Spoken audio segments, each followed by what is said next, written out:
The text message glared at me from my phone screen. Due to unforeseen circumstances, we regret to inform you that the position has been filled internally. I read it 3 times, my hands shaking. This was impossible.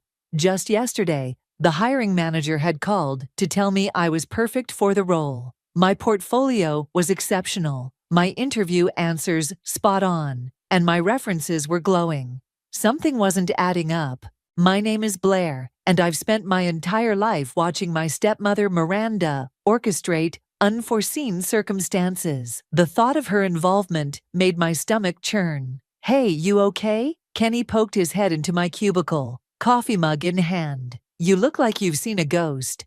Remember that dream job I interviewed for at Walsh Media?" I showed him the message. "Something feels off. The investigative journalism position. But Anna Walsh herself said you were shortlisted." I nodded, already pulling up my email. "Exactly. And now suddenly, they're going with an internal hire? It doesn't make sense." My phone buzzed. Dad calling. I answered, trying to keep my voice steady. "Hey, Dad."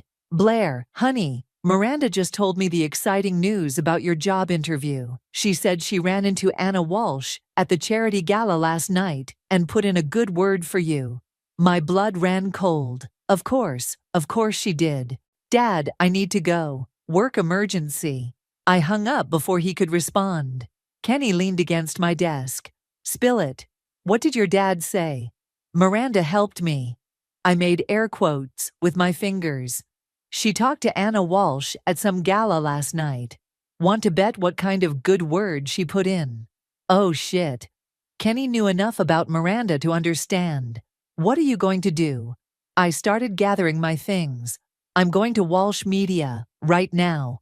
"Blair, wait." "No, I'm done waiting. I'm done letting her win." I grabbed my coat.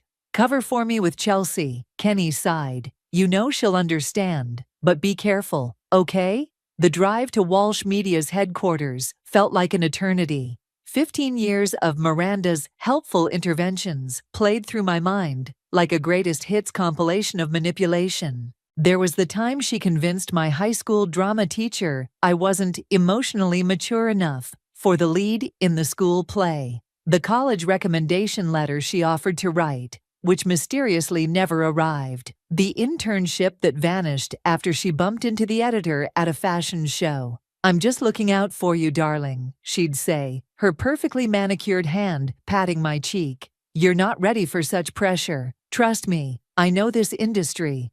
The security guard at Walsh Media looked skeptical when I requested to see Anna Walsh. "Ms. Walsh is in meetings all day," he said, barely glancing up from his crossword puzzle. "Then I'll wait." I sat in one of the lobby chairs, pulling out my laptop. I have plenty of work to do. Hours passed. Employees streamed in and out. I kept working, determined to stay until closing if necessary. At 6:45 p.m., a familiar voice cut through the lobby's quiet. "Blair Lynch, what are you doing here?" I looked up to see Chelsea, my current boss, walking in with Anna Walsh herself. My heart jumped into my throat. "Ms. Walsh," I stood quickly. "I need to speak with you about the position." Anna's expression hardened. "The position that's been filled? I believe HR sent you a message." "Yes, after your conversation with Miranda Stanley last night." I met her gaze steadily. "My stepmother." Something flickered in Anna's eyes. Chelsea stepped forward, looking concerned. "Blair, what's going on?" "I'd like to know that too," Anna said, studying me with new interest. "Miranda was quite insistent about your unsuitability for the role." "Of course she was," I laughed, but there was no humor in it. "She's been protecting me from success my entire life. I can prove it if you'll give me 15 minutes. Anna glanced at her watch, then at Chelsea. "She's one of our best," Chelsea said quietly. "Whatever Miranda told you, I'd hear her out." Anna was silent for a long moment. Finally, she nodded toward the elevators. 15 minutes, not a second more. As we rode up to her office, I felt something shift inside me. Years of suppressed anger and frustration crystallized into determination. Miranda had just made her biggest mistake. She'd finally given me something concrete to fight back against. I pulled out my phone and opened my evidence folder. Let me show you who Miranda Stanley really is, Ms. Walsh. And then let me prove I'm exactly who you need for this position. The elevator doors opened to the executive floor, and I stepped out, ready for battle. Whatever happened next, this time I wasn't backing down. Anna's office felt like standing in a fishbowl, floor-to-ceiling windows, offering a dizzying view of the city below. She settled behind her desk while Chelsea took a seat near the door. "Your 15 minutes started the moment we left the lobby," Anna said, gesturing for me to sit. "Impress me." I pulled up the first email on my phone. 2 years ago, Miranda told my father she'd recommended me for an editorial position at Style magazine. What she actually sent was this. I handed over my phone. Anna's eyebrows rose as she read. While Blair shows enthusiasm, her tendency toward investigative pieces makes her unsuitable for fashion journalism. How did you get this? The editor is an old college friend. She showed me when I ran into her last month. I swiped to the next screenshot. Here's what Miranda sent to the Globe Theater when I applied for their marketing position. And here's what she told the director of the summer writing program I applied to in college. Anna scrolled through the evidence, her expression growing darker. These all paint you as unstable, overly aggressive, or emotionally immature. Why would your stepmother do this?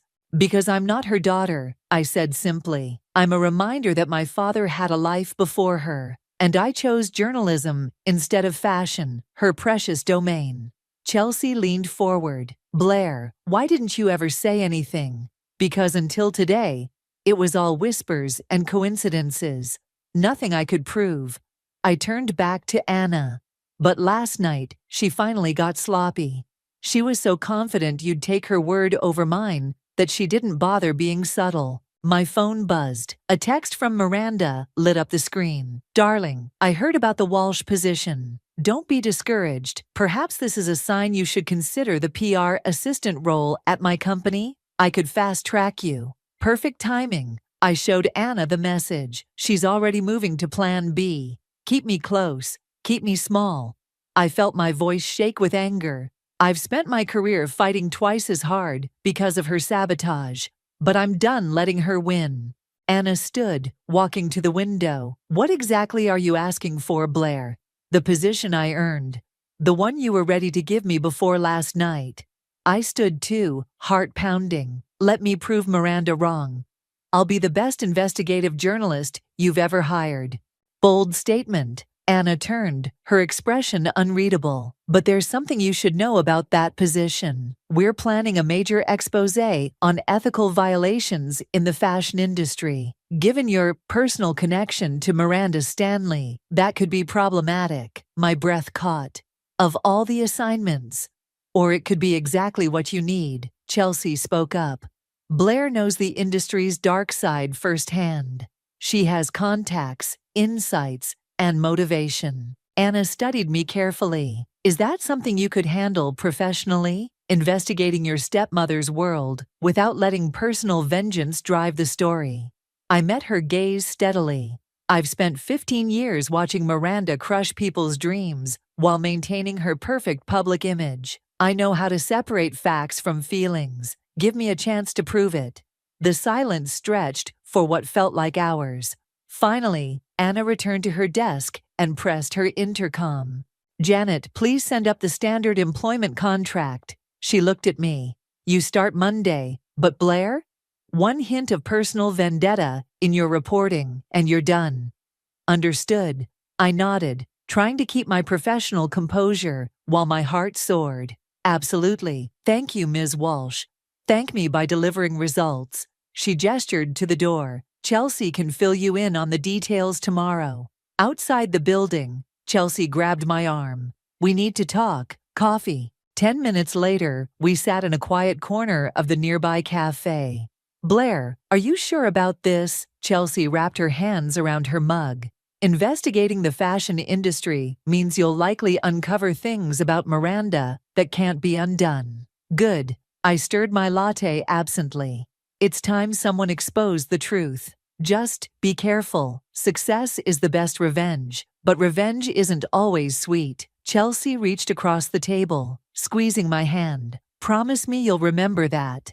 Before I could respond, my phone buzzed again. Miranda, darling, your father and I would love to have you for dinner tomorrow. We can discuss your career options. I have so many connections who'd love to meet you. I showed Chelsea the message, my jaw tight. See, she's already plotting her next move. So what are you going to do? I typed out a reply. Sorry, can't make it. Starting a new job on Monday, but don't worry, I'm sure our paths will cross soon enough. Looking up at Chelsea, I managed a grim smile. I'm going to do exactly what Miranda taught me. Smile, nod, and plan 10 steps ahead. She wanted me in the fashion industry. Well, now she's got me, just not the way she intended. Chelsea shook her head, but I caught the hint of a smile. Just remember what Anna said. This has to be about justice, not revenge. Of course, I agreed, even as my mind raced with possibilities. After all, sometimes justice and revenge looked remarkably similar. My first week at Walsh Media started with a bombshell. I was sorting through old industry reports when a familiar name caught my eye. Miranda Stanley, former CEO of Glamour Heights Fashion, resigned amid undisclosed circumstances, 1999. That can't be right, I muttered, double-checking the date. Miranda had always claimed she'd founded her current company, Elite Fashion House, from scratch. She'd never mentioned Glamour Heights. Kenny's voice came through my headphones. Did you say something? You've been staring at that screen for 10 minutes. Sorry, just found something weird. I adjusted my webcam for our video call. Remember how Miranda always brags about building Elite from nothing? Yeah, her whole self-made woman shtick. What about it? I shared my screen. Look what I found. Kenny whistled. Well. Stepmommy dearest has some skeletons in her closet. You going to dig deeper? Already on it. I pulled up another database. Glamour Heights went under right after she left. There were rumors about unsafe working conditions, but everything got buried in legal settlements. A knock at my office door made me jump. Anna stood there, holding a thick file. Sorry, Kenny, got to go, I said quickly, ending the call. Ms. Walsh, come in. How's the research coming? She dropped the file on my desk. Because I brought you something interesting. I opened the file and froze. Staring up at me was a younger Miranda, standing outside Glamour Heights' former headquarters. You found the connection, Anna said, perching on the edge of my desk. I wondered how long it would take you. You knew about this. I was a junior reporter when it happened. Anna's expression hardened. The story got killed before publication. Too many powerful people involved. But I kept everything. My hands trembled as I flipped through the documents. Employee complaints, medical reports, financial records, all pointing to a systematic abuse of power. Why are you showing me this now? Because history is repeating itself at Elite. Anna pulled out her phone, showing me a recent news article. 3 models hospitalized last month. Official story claims food poisoning. But you don't believe that.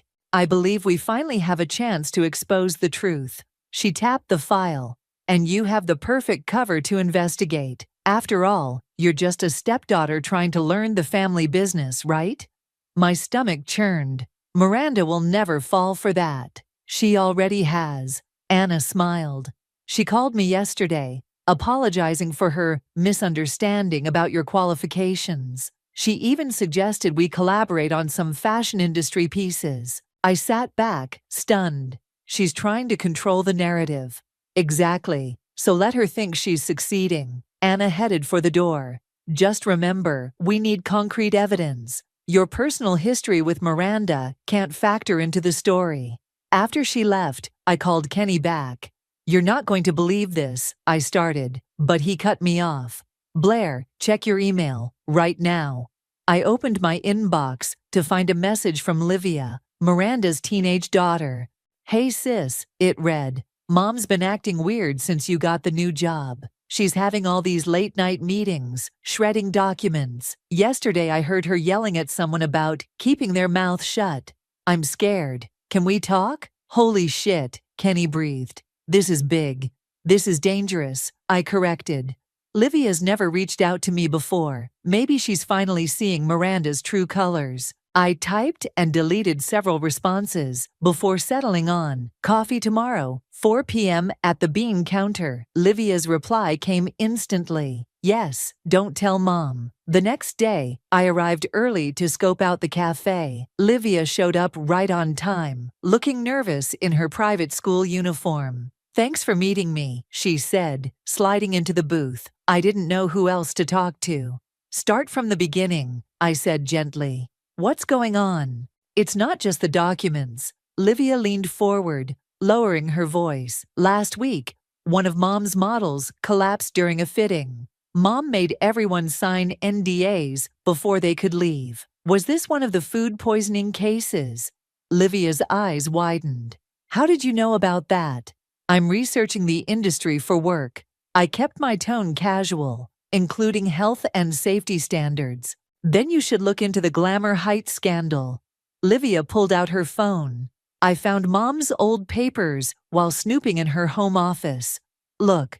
She showed me photos of documents I recognized from Anna's file, plus several I hadn't seen before. Livia, this is serious stuff. Why are you showing me? She met my eyes. And for the first time, I saw real fear there. Because I think history's repeating itself. And this time, I don't want to be on the wrong side. I reached across the table, squeezing her hand. We'll figure this out, I promise. Just be careful, Livia whispered. Mom's not who everyone thinks she is. I know, I said, thinking of Anna's file and 15 years of manipulation. Believe me, I know. As Livia left, my phone buzzed with a text from Miranda. Darling, let's do lunch tomorrow. We have so much to discuss about your new career path. I smiled grimly. Game on, Miranda. Game on. Miranda's favorite restaurant buzzed with the usual lunchtime crowd of fashion industry elites. She sat at her regular corner table, perfectly poised in a cream designer suit. Blair, darling. She air-kissed my cheeks. I ordered us both the salmon. You still like salmon, don't you? Sure. I settled into my chair, noting how she'd already taken control of the situation. Thanks for inviting me. Of course, we simply must discuss your new position. She leaned forward, voice dropping conspiratorially. Anna tells me you're working on a piece about industry standards. I'd love to help. Really? I kept my expression neutral. That would be great. Absolutely. Elite Fashion House is an industry leader in ethical practices. Miranda's smile didn't quite reach her eyes. I'll have my assistant schedule some interviews with our team. The salmon arrived, perfectly plated. Miranda took a delicate bite before continuing. You know, darling, I've always regretted how things ended at Glamour Heights. I nearly choked on my water. Oh? Such a shame. The board was so resistant to change. She dabbed her lips with her napkin. That's why I started Elite, to do things right. My phone buzzed. A text from Livia. Mom's assistant just started shredding more files. Getting photos. I quickly typed back, be careful, before returning to Miranda's carefully constructed narrative. I'd love to hear more about Glamour Heights, I said. For context in my article. Miranda's smile tightened. Ancient history, darling. Let's focus on the present. Elite's upcoming show will revolutionize the industry. You should cover that instead. Back at the office, Chelsea was waiting by my desk. How was lunch with the devil? Educational. I showed her my recording app. Want to hear Miranda accidentally admit she left Glamour Heights because of board conflicts? Chelsea frowned. Blair, are you recording all your conversations with her?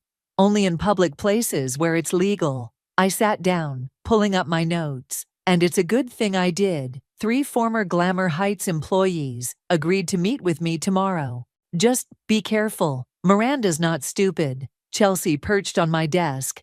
She's playing nice because she thinks she can control you. I know, that's what I'm counting on. My phone buzzed again. Livia sending photos, documents about wellness programs that looked more like forced starvation. internal memos about keeping models' incidents quiet. Holy shit, Chelsea breathed, looking over my shoulder. Is that current elite paperwork? Some old, some new. Livia's been. I stopped as Kenny burst into my office. Blair, you need to see this. He pulled up a news site on my computer. Just broke 10 minutes ago. The headline made my blood run cold. Elite fashion house model in critical condition after show rehearsal. That's not all, Kenny said, scrolling down. Look who's representing the family. The lawyer's name hit me like a punch to the gut. The same one who'd handled all the Glamour Heights settlements. My phone rang. Anna, I assume you've seen the news, she said when I answered. How fast can you get your story ready? I need a few more days. The Glamour Heights people. We don't have a few days. Elite's PR team is already spinning this. Anna's voice was tight. If we don't move now, it'll get buried like last time. Chelsea grabbed my arm. Blair, look. Miranda was on TV, standing outside the hospital. Our elite family is devastated by this tragic accident. We're fully cooperating with authorities and supporting Jasmine's family during this difficult time. She's good, Kenny muttered. She's practiced, I corrected, turning back to my phone. Anna, give me 48 hours. I'll have everything ready. You have 36. And Blair, make it bulletproof. I worked through the night, piecing together 2 decades of evidence. Around 3 a.m., Livia texted again. Mom's still at the office. She's called every board member. Something about containing the situation. I was about to respond when my father called. Blair, honey, are you working on this elite story? Dad, Miranda's really upset. Says you're trying to destroy her company. His voice was strained. She's crying, Blair. What's going on? I gripped my desk, knuckles white. Dad, what did Miranda tell you about Glamour Heights? What? That old company. What does that have to do with anything? Everything. I took a deep breath. Dad, I need you to listen carefully. Miranda isn't who you think she is. Blair, no, Dad. For once, please just listen. There was a long pause before he said quietly, I'm listening. I told him everything. The sabotage, the evidence, the patterns of abuse. When I finished, the silence stretched so long, I thought he'd hung up. Finally, he spoke. Send me what you have, all of it. Dad, if what you're saying is true. His voice cracked. Just send it, please. After hanging up, I stared at my evidence wall. Photos, documents, testimonies, all pointing to a 20-year pattern of exploitation and cover-ups. Chelsea's words echoed in my head. Be careful. But it was too late for careful. The truth was coming out, one way or another. My phone lit up with a text from Miranda. We need to talk, now. I met Miranda at Elite's headquarters at 4 a.m. The building was eerily quiet, except for the click of her heels as she led me to her office. Sit, she commanded, closing the door. Gone was the perfectly poised stepmother. This was Miranda, the CEO, and she was furious. You've been quite busy, she said, tossing a folder onto her desk, digging up ancient history, talking to former employees, corrupting my daughter. Corrupting? I laughed. Livia came to me because she's scared of what you're doing. She's a child. She doesn't understand business. Miranda's perfectly manicured nails drummed against her desk. But you're playing a very dangerous game. No games, Miranda, just journalism. Is that what you call this vendetta? She opened the folder, revealing printouts of my research. You think you're the first person to try taking me down. A knock interrupted us. Miranda's assistant poked her head in. Sorry to interrupt, but Jasmine's family is here with their lawyer. Miranda's face shifted instantly to concerned professional. Send them in. A couple entered, looking exhausted and angry. Their lawyer followed, carrying a thick briefcase. Mr. and Mrs. Peters, Miranda rose, voice dripping sympathy. I'm so sorry about Jasmine. I came straight from the hospital to meet you. Mrs. Peters burst into tears. She's 19. The doctors say her heart. Your wellness program nearly killed our daughter. Mr. Peters spat. She told us about the diet pills, the forced fasting. I assure you, Elite has strict policies against— Save it, the lawyer cut in. We have evidence. I stood quietly, recording everything on my phone. Miranda's eyes flicked to me, then back to the family. Perhaps we should discuss this privately, she suggested. Nothing to discuss, Mr. Peters said. We're going public. Miranda's smile turned razor sharp. Are you sure that's wise? Jasmine's contract includes quite comprehensive confidentiality clauses. Are you threatening us? Mrs. Peters demanded. Not at all. I'm simply reminding you of legal obligations. Miranda opened a drawer. However, Elite is prepared to offer compensation for Jasmine's medical expenses, plus a generous settlement. The lawyer reached for the paperwork, but I stepped forward. Don't sign anything. All eyes turned to me. I'm Blair Lynch, investigative journalist with Walsh Media. We're about to publish an expose on Elite's systematic abuse of models, including evidence from Glamour Heights. Miranda's face went white. Blair, leave. Now. No. I turned to the Peters family. Your daughter isn't the first victim, but she could be the last, if you're willing to go on record. The lawyer looked interested. What kind of evidence are we talking about? 20 years worth. I pulled out my phone, showing them photos of the documents Livia had found, including Miranda's previous company's settlements. You vindictive little— Miranda started, but Mr. Peters cut her off. We'll talk, he said. Not here, not with her. I handed them my card. My office, tomorrow morning. Bring everything you have. After they left, Miranda rounded on me. You have no idea what you've done. Actually, I do. I met her glare. I'm exposing the truth you've spent 20 years burying. Truth, she laughed bitterly. You want truth. I built this industry. I survived it. Everything I did was necessary. Necessary? Like sabotaging your stepdaughter's career.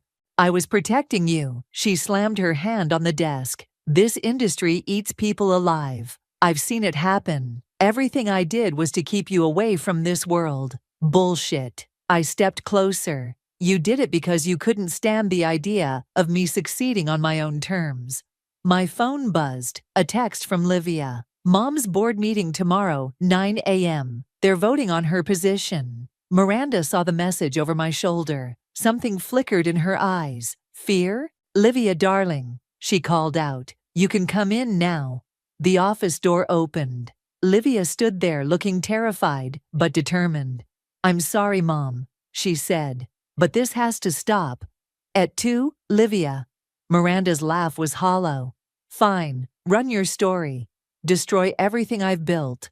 But remember this, I survived Glamour Heights. I'll survive you too. This isn't about survival, I said quietly. It's about justice.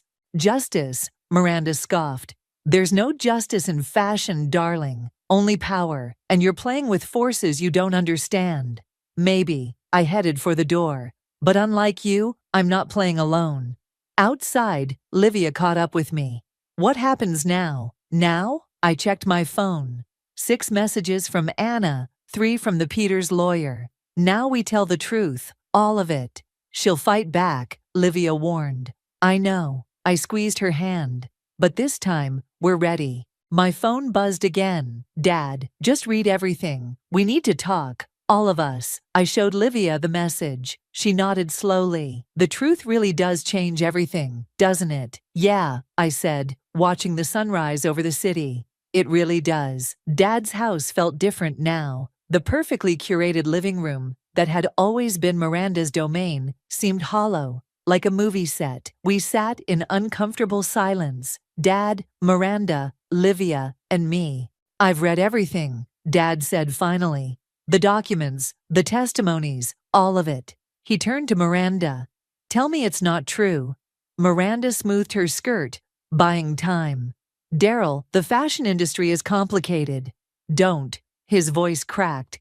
Don't spin this. Just tell me the truth. For once. You want truth? Miranda stood, pacing. Fine. Yes, I pushed models too hard at Glamour Heights. Yes, I covered up incidents. Because that's what it took to survive. And Blair? Dad pressed. The sabotage. Miranda's laugh was brittle. I was protecting her. Look what this industry did to me, what I had to become. I didn't want that for her. That wasn't your choice to make, I said quietly. Wasn't it? She whirled on me. You think your father could have guided you through this world? He's a high school teacher.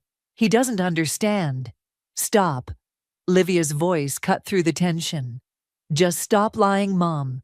Show them the letter. Miranda went still. What letter? The one from your old assistant at Glamour Heights. The one that explains why you really left. I sat forward. What's she talking about? Nothing, Miranda snapped. Livia, go to your room. I'm not a child anymore. Livia pulled out her phone. I took pictures before you could shred it. Want me to read it out loud? Miranda lunged for the phone, but Livia dodged.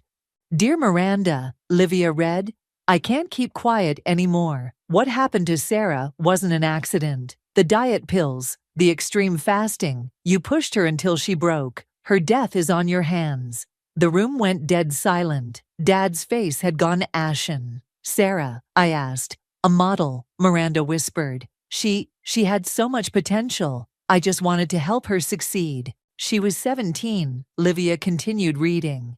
If you don't resign quietly, I'm going public. The board will back me. You know they will. That's enough. Miranda's voice shook. That was 20 years ago. I learned from my mistakes.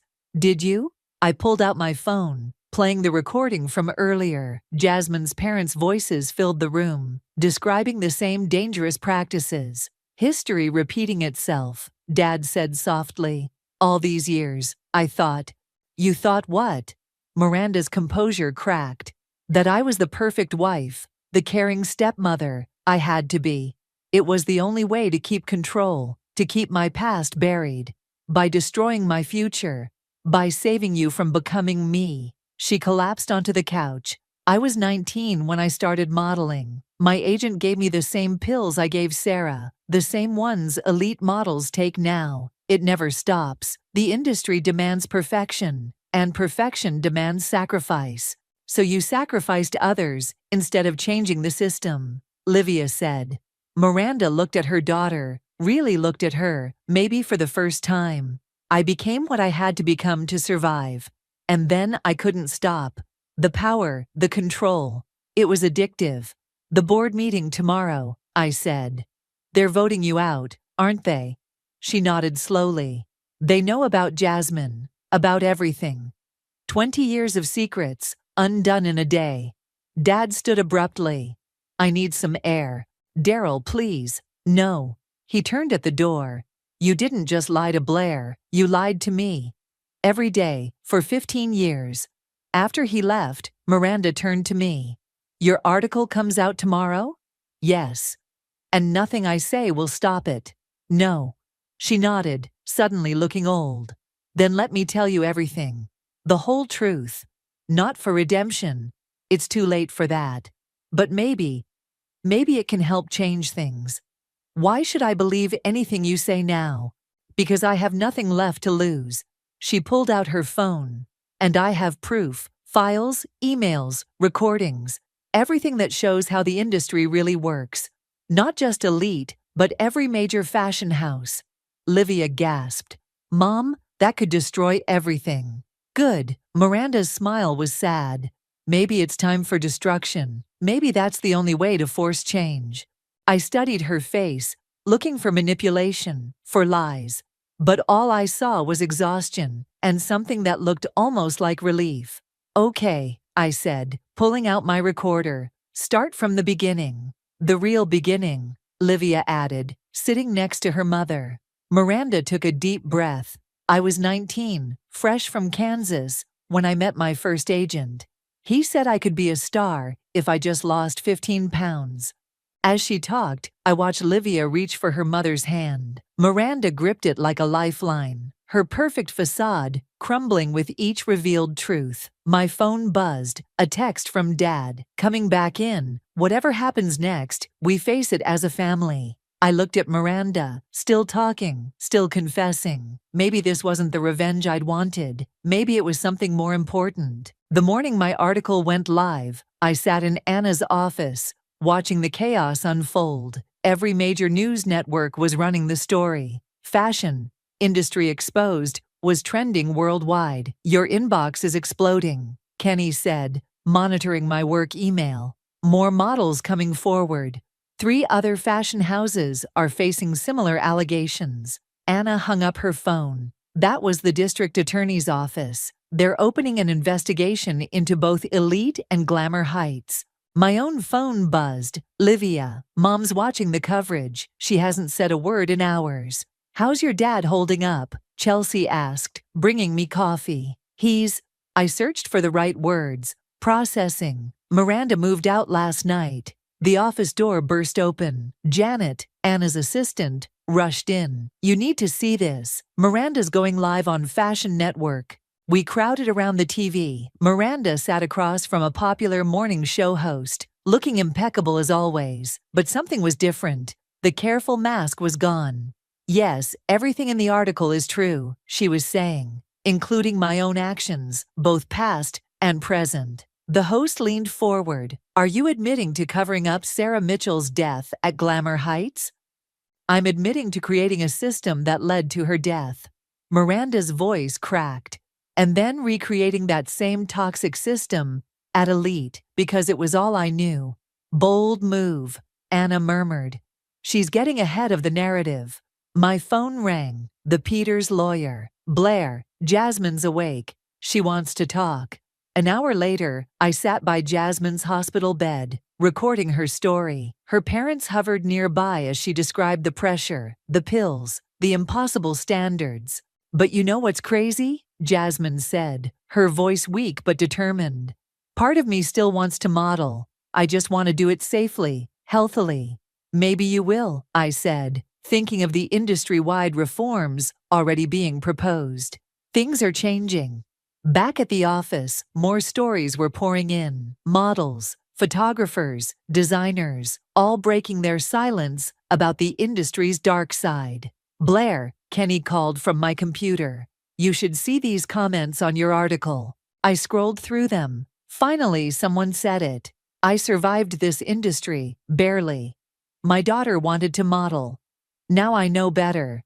This isn't just fashion. This is every industry that profits from women's insecurities.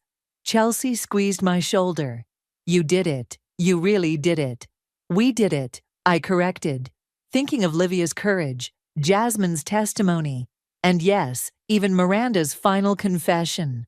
My phone buzzed again. Dad. Miranda's at the house. She wants to talk to you. I found them in the kitchen. Miranda had traded her designer suit for jeans and a sweater. She looked smaller somehow. The board voted me out, she said without preamble. Unanimous decision. I know. They're bringing in new leadership, promising reforms. She laughed softly. Everything I fought against for years, and now they're calling it progress. Because it is progress, Dad said quietly. Miranda nodded. I know that now. Too late, probably, but I know. She turned to me. You did what I never could. You broke the cycle. That's not why I wrote the article, wasn't it? She smiled sadly. You wanted revenge? Yes, but you also wanted change. I only ever wanted control. My phone buzzed continuously. More messages, more stories, more evidence of an industry finally facing its demons. What happens now? I asked. Now? Miranda sighed. Now I cooperate with the investigation. Tell them everything I know. Maybe help build something better from the ashes. Dad reached for her hand. You don't have to do it alone. Actually, she pulled away gently. I do. I need to face this on my own terms. My phone rang. Anna again. Blair, get back here. The industry task force wants to meet with you. They're talking about new regulations, independent oversight. Go, Miranda said. Change things. Do what I should have done 20 years ago. As I turned to leave, she called after me. Blair, I'm sorry for everything. I know it's not enough, but it's a start, I said. Sometimes that's all we can ask for. Back at Walsh Media, the story was still growing. More whistleblowers, more companies, more industries, facing scrutiny. "You've started a movement," Anna said proudly. "No," I replied, watching the coverage. "We just gave voice to one that was already there, waiting to be heard." Chelsea brought in champagne. "To taking down the toxic fashion industry. To building a better one," I corrected, thinking of Jasmine's words. My phone lit up one last time. "Livia, Mom's agreed to therapy." "Me too. Maybe we can all heal from this." I smiled, raising my glass. "To healing, and to truth." "To truth," everyone echoed. Outside my office window, the city sparkled in the evening light. Somewhere out there, other stories waited to be told. Other systems needed changing. But for now, this victory was enough. Sometimes the best revenge isn't destruction, it's transformation. The Fashion Industry Reform Summit buzzed with energy as I made my way to the podium. Familiar faces filled the audience. Jasmine, now a vocal advocate for model health rights, Chelsea, and Kenny, beaming proudly. And in the back, Miranda and Livia, sitting together but slightly apart from the crowd. "When I wrote the article that exposed the industry's darkest secrets," I began, "I thought I was writing about revenge. Instead, I found myself writing about redemption." The crowd hushed as I continued. "Today, we're not just implementing new safety regulations, we're changing the entire culture of fashion." After my speech, Jasmine took the stage, looking healthy and confident. "I'm proud to announce the launch of our Model Health Initiative. No more dangerous diet pills, no more extreme fasting, no more silence." The applause was deafening. In the back, I saw Miranda wipe away a tear. At the reception afterward, Anna pulled me aside. "The network wants to expand our investigation. Other industries, similar issues. Are you interested?" Before I could answer, Dad appeared with champagne. "Whatever it is, say yes. You found your calling." Speaking of callings, Chelsea joined us. Guess who just got approved as our first independent industry monitor? Livia walked up, grinning and holding up her certification. "Ready to keep these fashion houses in line." "Following in your sister's footsteps," Kenny teased. "No," Livia said firmly. Making my own path, I spotted Miranda standing alone by the windows and made my way over. She looked different, softer somehow, but stronger too. "Quite a turnout," she said, watching the crowd. "Sarah would be proud. The memorial scholarship in her name will help a lot of young models." Miranda nodded. "I visited her family last week. 15 years too late, but they deserve to hear the truth from me." "How did that go?" "They threw me out at first," she smiled wryly. "But then, her mother called the next day. We talked for hours. Sometimes the truth hurts, but lies hurt more." "Mom?" Livia approached cautiously. "The board members from Elite want to talk to you about consulting on the new safety protocols." Miranda hesitated. "I'm not sure I should." "You know every trick in the book," I interrupted. "Use that knowledge to protect people this time." She studied my face. "When did you become so wise?" "I had a good teacher. She showed me exactly what not to do." Miranda laughed, a real laugh, not her practiced social one. "Fair enough." As she walked away with Livia, Dad slipped his arm around my shoulders. "You okay?" "Yeah," I said, surprised to find it true. "I really am." The evening wound down with impromptu speeches and toasts. Jasmine shared her recovery story. Former models spoke about finally feeling heard. Industry executives pledged support for the new initiatives. Kenny raised his glass to Blair, who turned personal vendetta into public victory. "No," I corrected, looking around the rooms at all the lives changed, all the bridges rebuilt. To everyone who chose truth over silence. To everyone who risked everything to make change happen. As people began leaving, Miranda approached me one last time. "I have something for you." She handed me an envelope. Inside was a photo. Teenage Miranda in Kansas, bright-eyed and smiling, before the industry changed her. With it was a note. "Thank you for breaking the cycle, for showing me it's never too late to change. Love, your wicked stepmother, reformed." "Keep it," she said when I tried to return it. Remember that everyone starts innocent. It's what we choose to do after we lose that innocence that matters. My phone buzzed. Anna sending tomorrow's schedule. More interviews, more investigations, more stories to tell. Ready to change another industry? Chelsea asked, reading over my shoulder.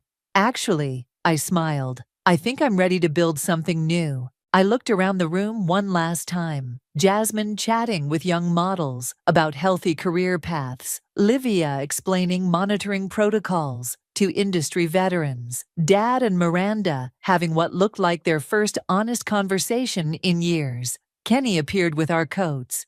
Need a ride home? Not yet, I said, pulling out my notebook. I have one more story to write. About what? I watched Miranda hug Livia, saw the genuine smile they shared, about how sometimes the happy ending isn't what you expected. Sometimes it's better. That's not very journalistic, Chelsea teased. No, I agreed, thinking of all the twists and turns that led us here. But it's true, and in the end, that's what mattered most. Not revenge or justice or even redemption, just truth in all its messy, complicated, beautiful reality. I opened my notebook and began to write.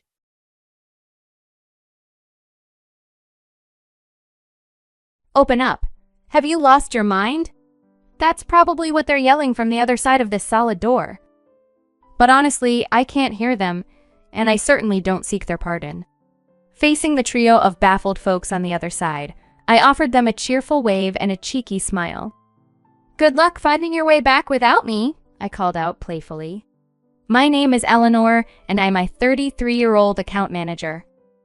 Recently married, my husband and I have been together for just over a year now, without any children. When I was single, one of my favorite pastimes was taking solo day trips on my off days. Some of my friends would question, "Don't you feel lonely traveling by yourself?" But honestly, the experience was delightful. Traveling at my own pace without any strict plans brought me a sense of peace.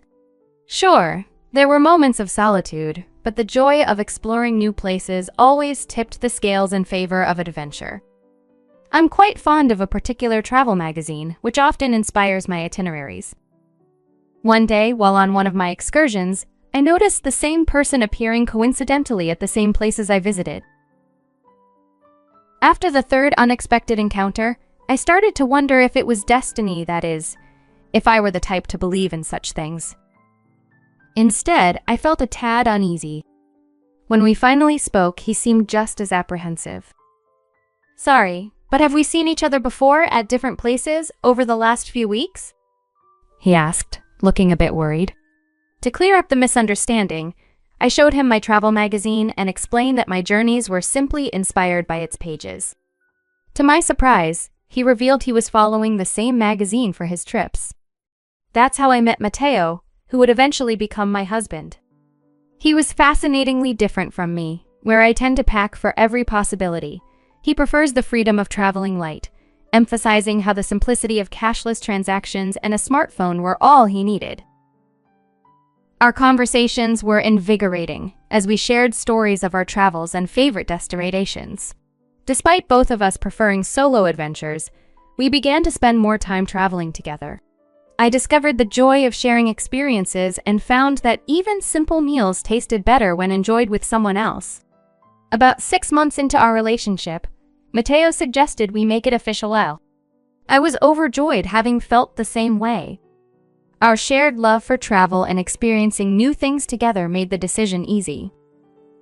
And so, Eleanor's journey continued, marked by adventures shared and solo, always moving forward at her own pace, cherishing the freedom to explore and experience the world in her unique way. Feeling a shared excitement and contentment, Matteo and I decided to tie the knot 6 months after we started dating. I was brimming with happiness, thinking we were embarking on a blissful journey as newlyweds.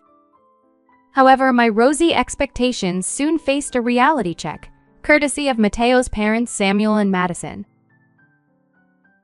Living just a half-hour drive away, they were still active in their 54S, with Madison working part-time. Initially, their visits were frequent, but over time, We managed to find a balance with more space between our interactions. One day, as we were planning our next outing, Matteo proposed we include his parents in our adventure, citing their upcoming wedding anniversary. This suggestion caught me off guard, stirring up a mix of emotions. Despite my reservations, I couldn't find it in me to refuse, so I agreed, albeit with a sense of apprehension. Matteo and I had developed a lovely tradition of exploring new places together, with him embracing minimalism to the extent of leaving his wallet with me, claiming the liberation it brought him from material encumbrances. His lighthearted approach always brought a smile to my face, though part of me wished he'd at least manage his essentials. The idea of inviting Samuel and Madison along was daunting. Not because they were unpleasant, far from it, but because our energies just didn't align. I'm someone who cherishes quiet and calm, whereas they radiate a vibrant, almost overpowering cheerfulness. Their lively spirit, while endearing to some, often left me feeling overwhelmed. Meeting them for the first time was like being in the audience of a comedy show, their boisterous introductions echoing through the room. Their zest for life was undeniable, but it clashed with my own preference for tranquility. Despite my trepidation, I knew this trip meant a lot to Matteo, and seeing his excitement made me want to give it my best. Preparing myself mentally, I decided to step out of my comfort zone for the sake of family unity, even if it meant navigating the lively waters of my in-laws' enthusiasm. Once upon a time, an unexpected outing unfolded when Matteo, his parents, and I decided to dine out together. The restaurant of their choice piqued my curiosity, leading me to wonder if it was a favorite haunt of theirs. To my amusement, the destination was an all-you-can-eat buffet. The occasion? They were meeting their son's girlfriend for the first time in such a laid-back setting. I found myself chuckling at the simplicity of it all. Our nerves had gotten the best of us, leaving us famished since we hadn't eaten all day. Madison, with her unwavering cheer, confessed to me, "Indeed, we must ensure we get our money's worth." The laughter of nearby diners echoed softly as Samuel, too, admitted the real motive behind skipping breakfast. Feeling a tad embarrassed and longing for the comfort of home, I glanced around for Matteo, only to find him absent. He had joined the queue for food. Not to be left behind, Matteo's parents eagerly loaded their plates, leaving me to ponder if they were preparing for hibernation with the amount they were amassing. The thought of integrating into this family evoked a mixture of emotions, from amusement to apprehension, as I managed a polite smile amidst their boisterous charm. That day, my plate remained almost untouched, overshadowed by my swirling thoughts about the future with Matteo. As the day came to a close, their parting words warmed my heart. What a remarkable girlfriend Matteo has. He may be clumsy at times, but we're counting on you, Leah. Hearing this affirmation, my love for him deepened, and any doubts about his family's intentions dissipated. Thus, when Matteo proposed months later, I accepted without a second thought. However, the wedding day revealed a different story. My in-laws, much to my dismay, paid little heed to the ceremony itself, their attention solely fixed on the feast, much to my own parents' bewilderment. Matteo's brother, Logan, was the lone beacon of sensibility amidst the chaos. He apologized for his parents' lack of decorum, a rare moment of grace that highlighted the complexity of his relationship with them, a relationship marked by distance and strain, mirrored by their complaints about his outspoken nature. This journey, filled with laughter, love, and unexpected revelations, taught me a valuable lesson about family dynamics and the importance of understanding and patience in forging new relationships. Once, a situation unfolded where someone took multiple eggs from a limited supply, claiming more than their fair share. When confronted, their justification sparked a debate about self-interest over communal good. This incident reminded me of my own experiences with my in-laws, Madison and Samuel, who seemed to have a knack for pushing boundaries. When Madison and Samuel first visited our new home, they arrived without bringing anything, which was not a big deal initially. However, their behavior soon took an unexpected turn. They began to sift through our belongings with unbridled curiosity, especially when they discovered snacks that were being advertised on TV. Their excitement was palpable as they exclaimed over each find, treating our pantry like a treasure trove. Mateo, ever so generous, didn't see any harm in letting them take some snacks home. My frustration was mounting, but all I could muster was a polite smile in response. It became apparent to me that Madison and Samuel had a tendency to take advantage of situations. Their visits became more frequent, each time with a new request or expectation. It reached a point where their behavior started to affect my mental well-being, prompting heated discussions between Mateo and me. Despite my frustration, Mateo seemed oblivious to the issue, reassuring me that there was nothing unusual about his parents' behavior. However, the final straw came when I couldn't hold back my anger any longer. I expressed my discontent loud and clear, leading to a serious conversation with Mateo about setting boundaries. Thankfully, Mateo understood the gravity of the situation and intervened, putting an end to the invasive visits from his parents. Peace was finally restored to our home. Yet, the thought of going on a trip with Madison and Samuel filled me with dread. On the day of the departure, their lack of preparedness was evident. They had arrived without any luggage. This raised immediate red flags for me, hinting at the potential challenges that lay ahead.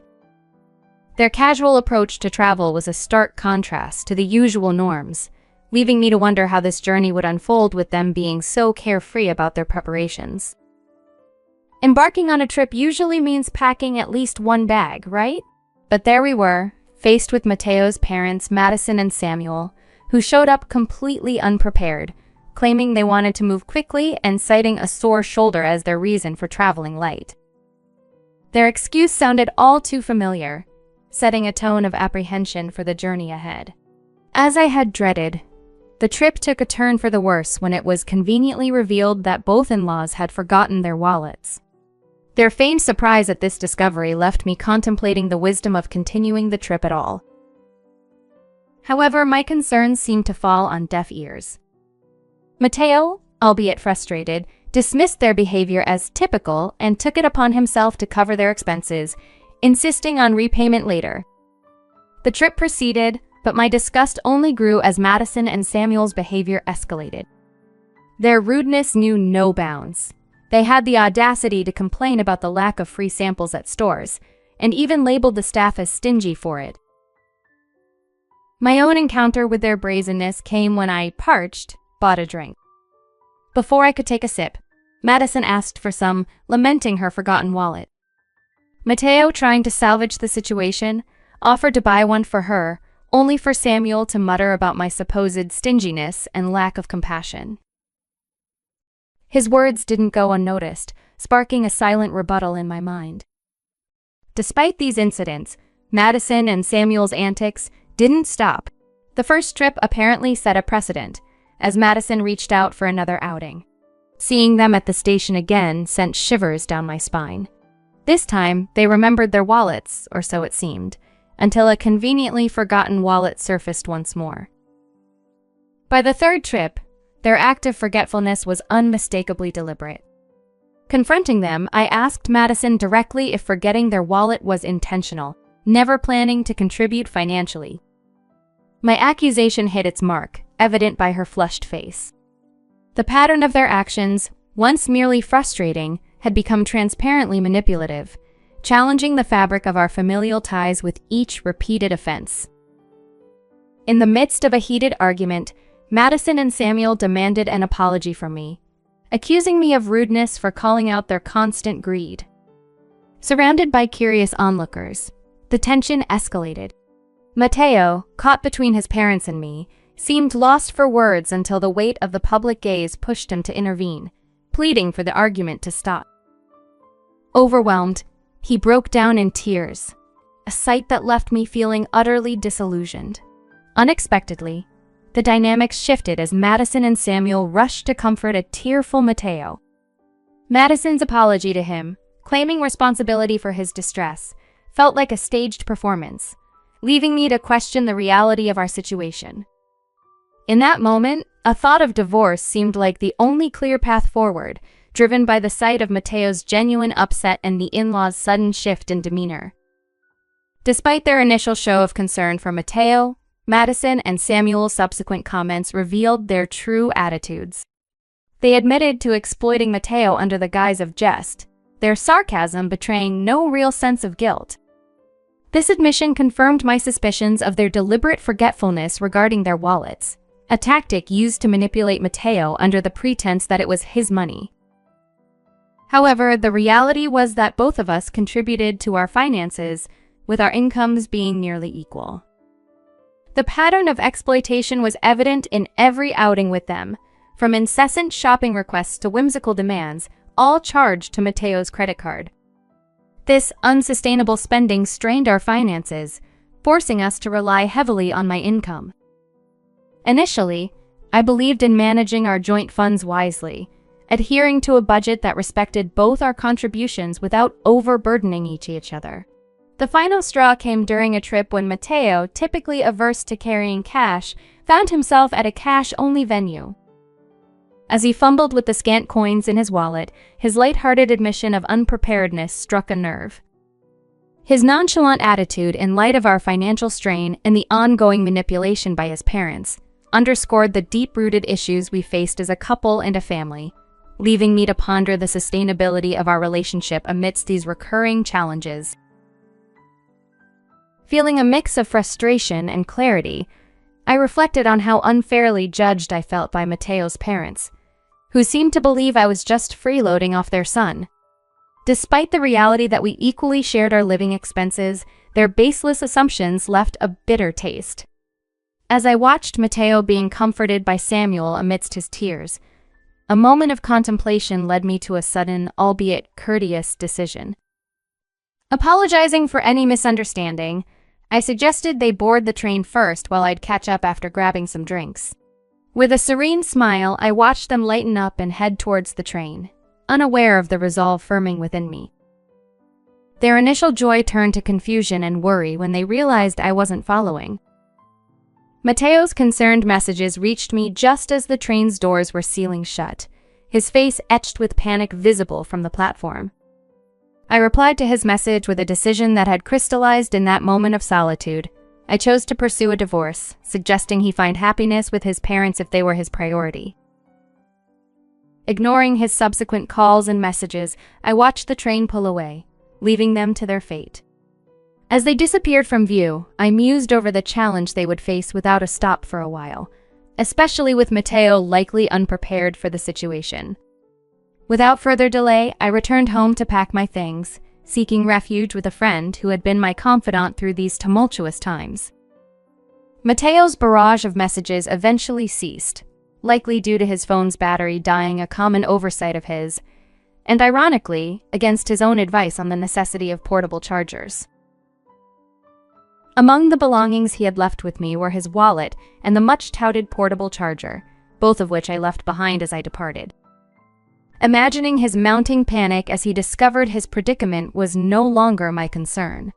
Focused on the road ahead, I contemplated my next steps in the company of my friend, determined to navigate the aftermath of my decision.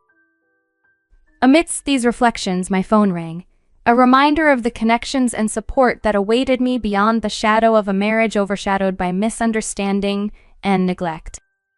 Receiving a call from Logan, Mateo's brother, took me by surprise. He was clearly concerned, explaining that Mateo's phone battery had died, and in his frantic state, he accidentally dropped and shattered it. With no way to contact me directly, the anxious in-laws reached out to Logan as their last resort. Though Logan seemed hesitant to probe, I didn't hold back in sharing the entirety of my grievances with him about Mateo and his parents' behavior. As I laid bare the issues, I could sense Logan's frustration mounting over the phone, especially as he overheard the in-laws urging him to convince me with his persuasive skills.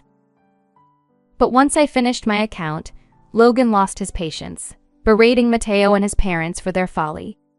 Known for his formidable and direct approach when angered, Logan's rebuke left them with no room to argue. After ending the call with Logan, it became clear that Mateo was struggling to accept the divorce. However, once I made my wishes clear through a lawyer, seeking a separation without further contact, He gave in, albeit reluctantly. Logan later shared insights into the in-laws' notorious reputation, disliked not just by neighbors, but even by their school acquaintances. Upon Mateo's return to his parents' home, their notoriety only grew, making them the subject of local gossip. Mateo's work colleagues, unsure how to address the rapid divorce, treated him cautiously. Cutting ties with them was a relief. Logan revealed with a hint of laughter the in-laws' infamous antics at the local supermarket, where they would shamelessly haggle for discounts or freebies on items close to expiration or slightly damaged. Logan's disdain for their behavior was palpable, especially as Mateo began to mimic their actions, further distancing himself from any semblance of respectability. This reflection on their conduct only affirmed my decision to sever connections, as I moved forward with support from friends like Logan, who understood the gravity of the situation. The discovery that both of Mateo's parents were gambling addicts shed light on their erratic behavior.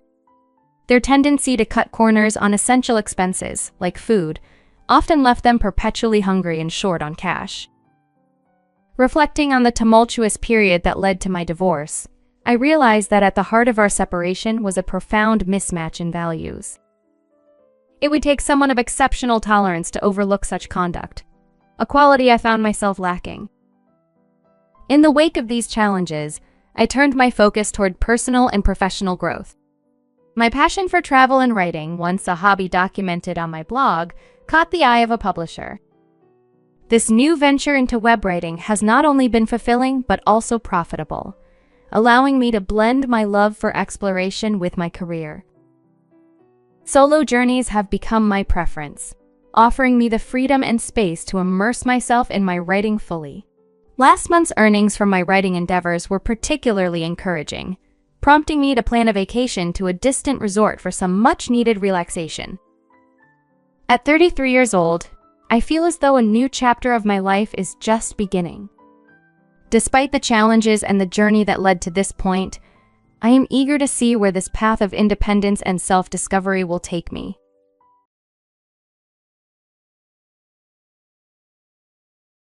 From today, we're going to start living with my parents.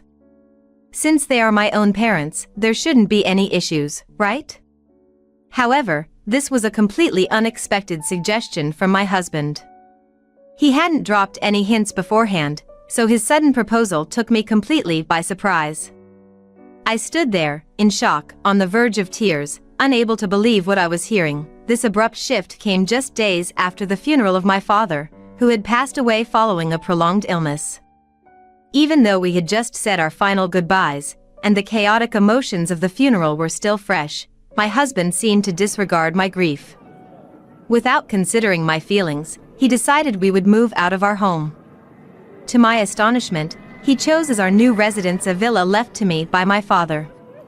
When we arrived, I found that my in-laws had already moved in. My name is Victoria, and I am 29 years old. I work as a product designer and have recently established my own business. It's been 5 years since Matthew and I got married and began our life together.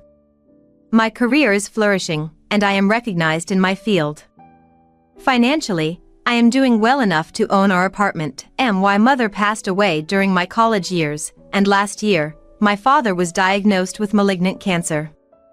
He fought bravely, undergoing treatment as the disease progressed to its final stages.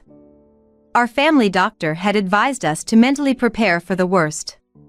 Since moving out on my own, I had always been in close touch with my dad. He meant the world to me, and his illness was a heavy blow.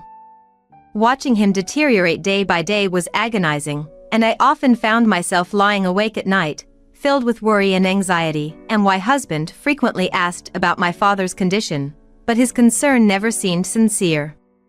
It felt like he was merely waiting for the inevitable, perhaps because of the underlying financial implications. Throughout our relationship, my husband often felt inferior because I earned more than he did. Instead of celebrating my accomplishments, he competed with me, showing a childish side that thrived on rivalry rather than support. In these challenging times, I had hoped for his encouragement and understanding. Yet, here we were, moved into a space that should have been a sanctuary to mourn and remember my father, but instead felt like a battleground of emotions and unsaid expectations, and situations where he felt in control. My father often told me not to worry about him and to focus on my marriage. However, I believed it was crucial to visit him while we still had the chance, to avoid any regrets later. As time passed, I found it increasingly difficult to hide my growing frustration with my husband. During our early days of marriage, his love felt genuine, and our moments together were filled with joy. But his insensitive comments about my father's illness became unbearable. By the time I noticed the change, the kind and loving husband I once knew had transformed, and I struggled to accept this new version of him. My husband worked from home, and although I also planned to work from home after starting my own business, he claimed that having someone around was too distracting.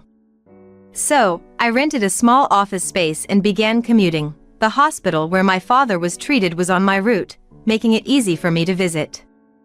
However, my husband stayed at home all day and left all the household chores to me. Balancing work, caring for my father, and managing the house left me exhausted. Each day, I returned to find the mess my husband had created and the dishes he used left untouched. He lived selfishly, completely ignoring how I felt. Living with him opened my eyes to his lack of empathy, and I felt a profound sense of loneliness. Then, my father passed away. We had sold our family home after discussing it with him. Even as I busied myself with the funeral preparations, my husband seemed distracted, often on the phone or disappearing altogether. "Matthew, please help me, especially now," I pleaded. But just then, his phone rang. After ending the call, he laughed, saying, "I've been getting so many work calls." Inside, my anger and disappointment towards him deepened. Perhaps losing my father so suddenly made these feelings even stronger. His demeanor became colder, and I felt an overwhelming sadness. On the day of the funeral, he spent a long time talking to his parents away from everyone else. When they returned, they were smirking, and their behavior drew suspicious glances from other attendees, making me feel even more isolated. Despite this, the cremation, interment, and inheritance procedures went smoothly, and the funeral concluded successfully. After my father's passing, my husband casually suggested, "Let's move in with my parents starting today. They are my parents, so it shouldn't be a problem, right? If you don't agree, maybe we should consider getting divorced." He said it with a laugh, but I couldn't remain calm after hearing his unreasonable proposal, especially in the midst of my grief. "How can we live together? We don't have any spare rooms in this apartment, do we?" I challenged him. In reality, one room in our apartment was used as an office and to store my husband's work materials. Since we didn't have children, he used this room quite freely. "It's that villa you inherited," he replied with a smile. I was taken aback. While we had sold the family home, the villa was a special place dear to both my father and me, filled with cherished memories. I intended to keep it as a tribute to him. However, my husband seemed indifferent to my sentiments and continued to push his own desires. "I hope you understand that living in that villa would be very hard for me," I tried to explain, but he appeared not to listen. His parents had already terminated their apartment lease and decided to move into the villa. It seemed they had planned their move during my father's funeral, drawn by the villa's spaciousness and its peaceful location. Their relocation was already underway, and I felt my objections would be futile. Whenever I expressed my feelings, my husband openly showed his annoyance. "You always think about yourself. You've been away from home so much due to your father's illness and those sudden emergency calls. Do you realize how much I've tolerated because of your obsession with your father?" His words were harsh and uncaring, darkening my world further. "Now that your father has passed, you should listen to me," he continued. "It took him a whole year to die, which was way too long." His cold, heartless remarks filled me with shock. I didn't want to believe that this was the real nature of my husband, but it was becoming painfully clear. He had little respect for both my father and me. I remembered the pained expressions on my father's face as he lay on the narrow hospital bed. My father would never have wanted to leave his only daughter behind to merely obey her husband's insensitive demands. My husband's lack of empathy was disheartening, and I felt increasingly isolated in my grief and my fight to preserve my father's memory. At that moment, I felt my affection for my husband completely dissipate. My heart tightened as I thought about his apparent joy over acquiring the villa during a time I should have been mourning my father's passing. Despite the turmoil within, I kept my emotions in check and warned him, "You can try living in the villa, but don't come to regret this decision later." He seemed resolute, so I reluctantly agreed to his plan. Packing only a few essentials, I left our home. My husband looked puzzled at my scant belongings, but all I said was, "I'll come back for the rest later." Honestly, I had no desire to speak another word to him. It was painful to face my in-laws, who seemed to have eagerly anticipated my father's death and were now moving into the villa with glee. I followed my husband in silence. The one thing I couldn't reconcile with was the thought of my cherished place falling prey to his caprices. The villa, technically a single-family home by the sea, is situated in an ordinary neighborhood yet remains conveniently accessible from the city center. Its land is highly valuable. As we exited the station, the familiar scenery of my childhood unfolded before me. Back then, my mother was still alive, and I remember how my father would carry me on his back all the way home after I'd fallen asleep during a train ride. When we arrived at the villa, my in-laws were already inside. Suspicion gnawed at me. It seemed my husband had secretly taken the key and, unbeknownst to me, given a duplicate to his parents. This realization heightened my unease. The stealthy manner in which my in-laws had planned their move into the villa without consulting anyone only deepened my distrust. As I looked around, I saw the gleam of anticipation in my in-laws' eyes as they envisioned their new life in our family home. The villa, filled with sturdy furniture my father had carefully chosen and eclectic European-style furnishings likely chosen by my mother, held a sentimental value they seemed oblivious to. "What a lovely villa, isn't it perfect? Goodbye to living in that cramped apartment. It's such a blessing that we get to live here from now on," they exclaimed. The view from the second floor is indeed stunning. I couldn't help but remember my father's discreet pride in this special place, a sharp contrast to the insensitive excitement of my in-laws. In the midst of their excitement about inheriting what they called a marvelous house of secrets, my husband and his parents' ecstatic remarks only added to my irritation. They seemed to completely overlook the emotional weight of my father's passing, treating the villa merely as a luxury property they were fortunate to inherit. Both the location and the house are impeccable. I'm grateful he left us this magnificent villa. "We must thank your father," my husband said thoughtlessly, laughing along with his parents as they opened beers to toast their new living arrangement. As I prepared some snacks for them, the cherished memories of times spent with my parents around the dining table felt overshadowed and tainted by the current merriment. I decided to conceal my emotions and endure through the night. The next morning was abruptly disrupted by my mother-in-law's shrill scream echoing through the villa, instantly altering the mood. As I rushed to find out what had happened, I found her on the bathroom floor, clutching her foot with a look of panic. "The floor just gave way beneath me," she gasped, still breathless from the shock. My husband and father-in-law seemed perplexed.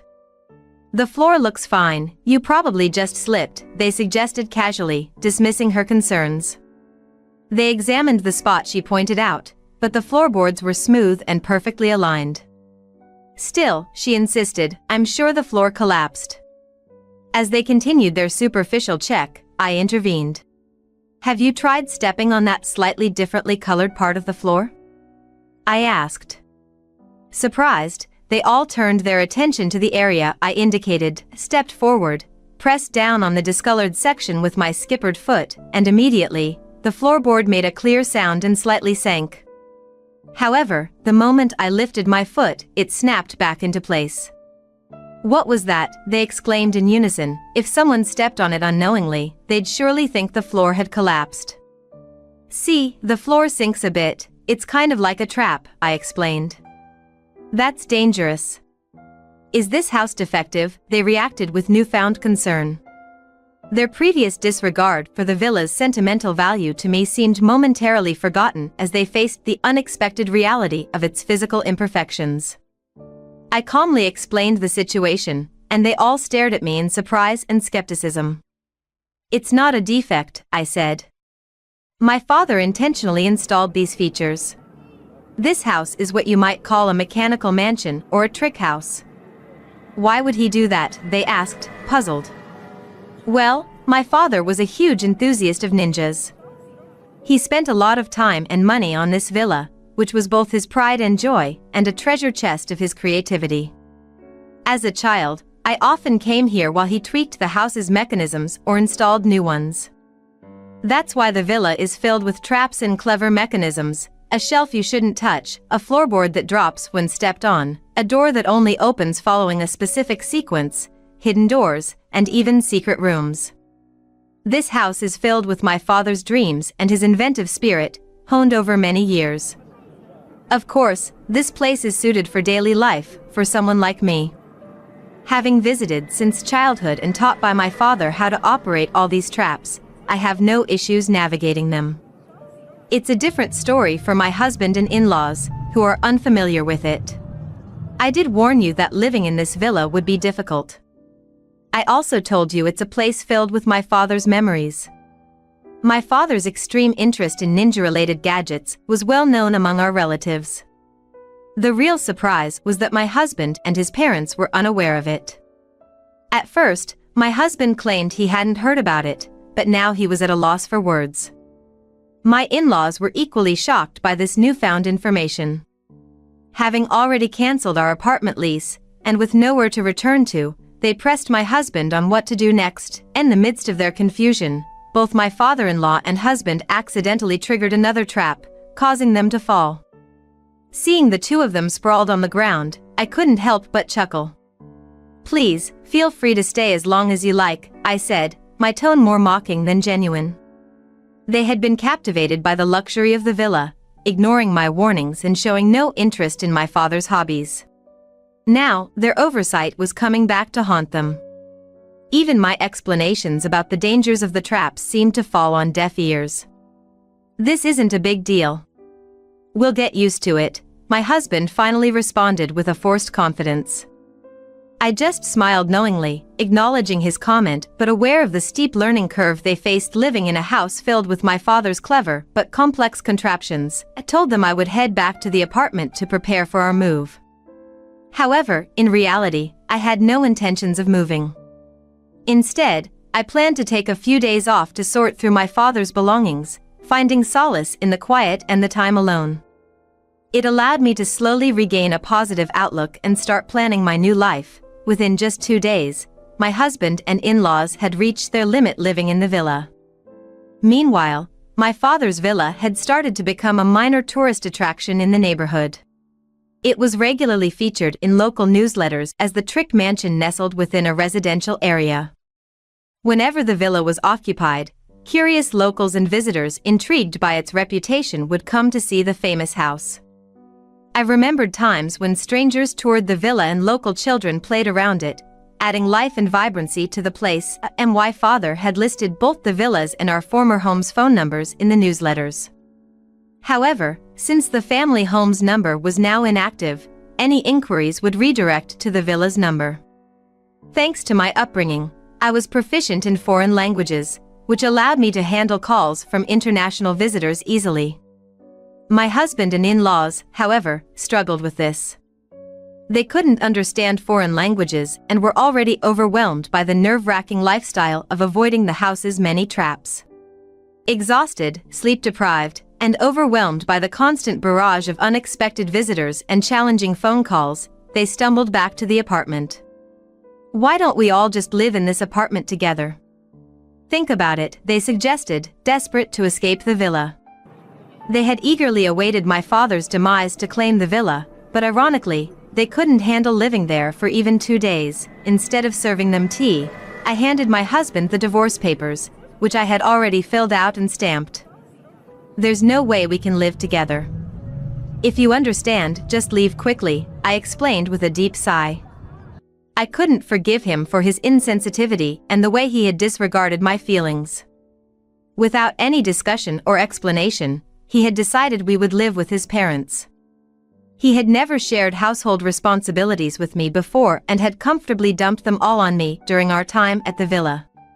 I felt cornered and overwhelmed, yet he seemed completely indifferent to my struggles. As my husband and his parents stood before me in our apartment, I realized I couldn't continue living with someone so selfish. His actions had spoken louder than any promises he could make now. What happened? You used to love me, right? He asked, bewildered by my cold demeanor. I couldn't help but scoff at his naive question. How can you expect me to love someone who secretly wished for my father's death and rejoiced when he passed? I retorted, my voice firm without a hint of regret. I handed him the divorce papers and firmly instructed all two of them to leave the apartment. First of all, this is my apartment. If anyone should leave, it's you, I declared when my husband raised his voice, careless of the disturbance it caused our neighbors. Victoria, I'll call the police for trespassing if you don't leave quietly. Do you not remember this apartment is under my name? I reminded him calmly. They fell silent, the gravity of the situation dawning on them. They had depended on me financially and now, without much of their own, they faced a stark reality. Determined to sever ties before they could begin their lengthy persuasions, I watched as they left. Neither my husband nor my in-laws had substantial savings. After being evicted from the apartment and unable to return to the villa, they found themselves in a cheap, low-quality apartment, struggling to make ends meet. The previous apartment was better, they often lamented. Initially, my husband felt guilty and apologized repeatedly. However, over time, his guilt turned to resentment towards his parents. Due to their age, they worked infrequently, and their efforts were short-lived. Eventually, they exhausted their savings and pension. The constant arguments led them to become estranged as a family. The walls of their new apartment were thin, barely containing their daily disputes. Even when they received noise complaints, they never apologized. Instead, they responded with hostility, making them unpopular with neighbors. It seemed inevitable that they would need to find another place to live soon. My husband, who had previously enjoyed the convenience of working from home, now found himself in a cramped space without a proper workspace. This severely affected his ability to concentrate and, consequently, his reputation and sales suffered. He barely scraped by with a late-night job at a convenience store and was considering taking on multiple part-time jobs to survive. The in-laws, in their moments of clarity, realized that allowing their son to make decisions for them was their biggest mistake. In their frequent arguments, they blamed the villa's traps and each other. If you had been more responsible, we wouldn't be in this situation. Don't blame me now. She's the one who kept important things secret, they would argue, pointing fingers but never accepting their part in their downfall. After the divorce, my career as a product designer took a significant leap forward. To process the grief of my father's death and the turmoil that followed, I channeled my creativity into designing with a unique twist, incorporating ninja elements inspired by my father's interests. I showcased these designs on social media, where they quickly gained popularity. To my surprise, a major cosmetics company reached out, intrigued by my work. They wanted me to design packaging with an Asian touch, integrating ninja motifs. Embracing this project, I saw it as a way to preserve and honor my father's cherished memories. The project turned out to be a tremendous success, catapulting my career to new heights. I found joy in giving updates at my parents' graves, telling them about my achievements and how their legacy continued to inspire my work. I decided to keep the villa, transforming it into a mechanical house, a special place filled with memories of my father. I organized tour schedules and made slight modifications to turn it into a safe space where tourists and local children could explore and enjoy for free. Soon, the house attracted significant media attention. The income from this exposure was invaluable, helping to cover ongoing costs. Additionally, online articles about the house were translated into various languages, drawing support from international fans. including some elderly enthusiasts who shared my father's passion for ninjas. I dedicated myself to the ongoing upkeep of this magical place. The mechanical house became a hub of daily activity, especially popular among local children. Is this the legendary mechanical house I've heard about? Where are the tricks? Show us, they would ask excitedly. With the help of local volunteers, we took precautions to ensure everyone could play safely. Foreign tourists were particularly fascinated by features like the hidden floorboard and secret doors. Wow, this is amazing. I'm so moved to experience such a unique place. What other tricks are here? They often exclaimed. Although I lost my father and the inheritance of the villa led to my divorce, I feel the gains have been far greater than the losses. The villa has transformed into a memory-rich location that I now share with family, friends, and visitors. It has also spurred a personal transformation, helping me move forward with renewed optimism and hope.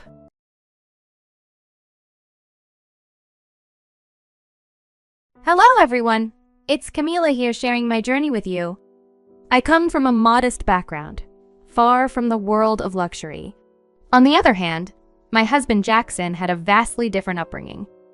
Born into wealth thanks to his parents' substantial inheritances, he was not only smart but also entrepreneurial, eventually starting his own successful company. While I found success in a high-ranking job, my roots remained firmly in the middle class. This wasn't an issue for anyone except for my mother-in-law, Addison. Dealing with Addison was like navigating a storm. In contrast, Jackson's father, Grayson, was an absolute gem. Addison, however, seemed to take pleasure in belittling me and my family's socioeconomic status, constantly criticizing us both in private and public settings. Jackson always defended me, but Addison's insults never ceased. The situation got so bad that I considered leaving Jackson, fearing what my future with his family might look like. Thankfully, Jackson's unwavering love and support convinced me to stay. He was truly wonderful, entirely unlike his mother. Over time, I learned to cope with Addison's antics. So, when she turned up with an ostentatious wedding dress for our wedding, shortly after we booked the venue, her behavior didn't shock me. She flaunted the dress, eagerly asking us what we thought. "Isn't it incredible? It's from the upscale bridal shop you couldn't afford, given your wedding budget," she remarked, not hiding her disdain. When I pointed out that her dress was indeed a bridal gown and inappropriate for the occasion, she glared at me, visibly upset. At that moment, I felt utterly out of place, unsure of how to deal with her extravagant display, especially since Jackson and I were planning a modest wedding with just 60 guests to keep expenses low. We didn't want to splurge on our wedding, so I picked out a modestly priced, simple wedding gown that fit our budget. However, Addison's choice of attire was extravagantly over the top. Her dress was so lavish it would undoubtedly make her the center of attention, overshadowing me at my own wedding. It was clear she had chosen the dress deliberately, fully aware of its impact. When I gently suggested she choose a different outfit, Addison erupted in anger. "How dare you dictate my wardrobe? I spent $125,000 on this dress. Do you really think I'd let it go to waste? I'm wearing it. No questions asked." Jackson tried to intervene, pointing out, "Mom, you need to listen to Camila. That dress isn't suitable for our intimate wedding. Please, choose something more appropriate." But Addison wouldn't budge. "Absolutely not, Jackson. I adore this dress. I won't settle for a random dress like your wife. I have my standards. As the mother of the groom, it's my big day too," she claimed, ignoring the absurdity of her statement. Jackson, taken aback, countered, "Addison, it's not your big day. Please, stop seeking all the attention for once. You're not wearing that dress to our wedding." The dispute escalated quickly. Addison was stubborn about wearing the dress, leading to a fierce argument between her, Jackson, and Grayson. The tension became so unbearable that we had to leave early, leaving the issue unresolved. Jackson was at his wit's end, lamenting, "I can't believe my mom would go this far. She's being unreasonable. I'm starting to think she shouldn't even be at the wedding." But banning Addison from the wedding seemed like it would only cause more drama. If we uninvite her, she'll cause an even bigger scene. We can't trust her promise not to wear the dress. She does whatever she pleases. We need a more thoughtful solution, I suggested, pondering the consequences of excluding her from such a significant event. Jackson expressed his frustration, acknowledging how his mother had mistreated my family and me over the years. I'm tired of her insults and disrespect. It has to end. She can't ruin our wedding day. So we found ourselves in agreement. We needed to devise a strategy. A strategy that would prevent Addison from disrupting our wedding, yet not arouse her suspicions or anger unnecessarily. As the days went by, Addison remained adamant about her decision, leaving us to carefully plan our next move to ensure our wedding day remained a celebration of our love, not a showcase for her extravagance. We reached a point where it was crystal clear that a thoughtful strategy was necessary to handle the situation. So, Jackson, Grayson, and I gathered to craft a plan. Exhausted by her disruptive antics and unanimous in our wish to not have her dominate our wedding, we engaged in thorough discussions. Eventually, we devised a plan and discreetly began to implement it, careful to keep Addison in the dark. We stopped discussing the dress with her altogether and shared only minimal details about the wedding logistics, which didn't bother her much as she was too caught up in trying to outdo me. Just a few days before the wedding, during a family dinner at my in-laws, Addison couldn't hide her excitement. "Oh, I'm so looking forward to your wedding, Jackson. I've been dreaming about it. My gown and jewelry are all ready to dazzle. It's going to be a memorable day." Her anticipation was evident, though it was clear she was most excited about showcasing herself. "It will indeed be a memorable day, especially because I get to marry Camila," Jackson responded, subtly trying to shift the focus back to us, the actual reason for the celebration. Addison, however, quickly turned the conversation back to herself. "Sure, Camila will look nice, but next to me in my expensive dress? I doubt it. After all, I spent a small fortune to ensure I stand out. Unlike Camila's dress, mine will truly shine." Hearing this, I couldn't help but marvel at Addison's brazen attitude, insisting on her superiority and planning to outshine the bride on her wedding day. Jackson complimented Addison's dress to keep the peace, while I silently appreciated his support, squeezing his hand under the table. Grayson, ever the peacemaker and insightful father-in-law, played a crucial role in our plan. He gently chided Addison, highlighting the absurdity of her making such elaborate plans for a wedding that wasn't hers. "Wow, Addison, you've certainly gone all out for a celebration that's not even about you. Shouldn't the focus be on the couple getting married?" His comment was a subtle reminder of the day's true significance, steering the conversation away from Addison's self-centered plans without igniting further conflict. This strategic move was a key part of our effort to manage the situation gracefully, ensuring the wedding remained a joyous occasion for us and our guests, not a showcase for Addison's vanity. As the wedding day approached, Addison was adamant about her appearance, stating she would only be satisfied with the most elite makeup artists attending to her. "I need the very best for my son's big day. After all, I'm the mother of the groom," she declared. She was determined not to mix with guests she considered beneath her, especially while wearing her lavish jewelry, fearing theft due to their unfamiliarity with such luxury. Grayson cleverly suggested, "Why not prepare at home? It's the safest and most comfortable option for you, especially with all the plans you have." Grateful for the suggestion, Addison reveled in the idea of arriving at the venue separately, envisioning her grand entrance as something out of a dream. "That sounds wonderful, Grayson. What a thoughtful plan," she beamed, unaware of the underlying strategy at play. Grayson exchanged a knowing glance with us, signaling that our plan was working perfectly.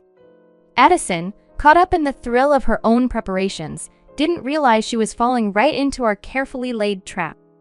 The thought of her surprise on the wedding day brought a quiet joy to Jackson and me, even though I regretted not being able to see her reaction firsthand. With the plan securely in place, I could finally focus on the excitement of the wedding, feeling a weight lift off my shoulders. While there was a hint of anxiety about the plan being discovered, Jackson and our supportive circle of friends helped keep those worries at bay. Everything was arranged flawlessly, rekindling my enthusiasm for a special day after months of stress. For the first time in a long while, I felt genuinely exhilarated about our wedding. The day was shaping up to be a celebration of our love, not overshadowed by any external drama. And as the wedding morning dawned bright and beautiful, it symbolized the new beginning we had been eagerly anticipating. The wedding day was blessed with beautiful weather, adding to the joy of the occasion. Grayson, my incredible father-in-law, arrived at the venue early, well ahead of the rest of us. He popped by to check on me, and despite my nerves, he reassured me that everything was proceeding as planned. "Don't worry, dear," he said, explaining his early departure was due to Addison's unbearable behavior. "Her makeup artist won't be here for another hour. We have plenty of time." I was immensely grateful for Grayson's support. "Thank you so much, Grayson. I can't express how much this means to me," I told him. He smiled, reminding me that I was now part of the family and promising that the day would unfold exactly as we envisioned. His presence was a blessing, especially considering the challenge of having Addison as my mother-in-law. I felt fortunate to have Grayson on my side. After visiting me, Grayson checked on Jackson, and I began preparing for the ceremony. The day was turning out to be everything I dreamed of. I will never forget Jackson's look of love as I walked towards him, escorted by my uncle. Both of us were moved to tears by the moment, surrounded by our closest friends and family, including Grayson's supportive presence. As for Addison, her entrance did not go as she had imagined. Dressed extravagantly in her costly gown and adorned with diamonds, she expected to be the center of attention.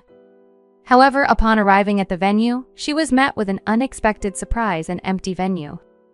Confused and slightly panicked, she called Jackson, her voice revealing her disbelief. "Jackson, what's happening? Why is there no one here?" she inquired, clearly not prepared for the turn of events that awaited her.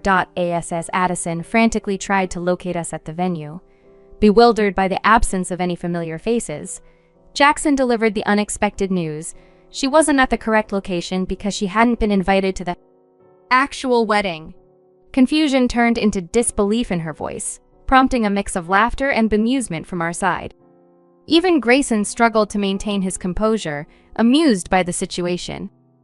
When Addison pressed for clarity, insisting she was speaking to Jackson and not me, her confusion only deepened.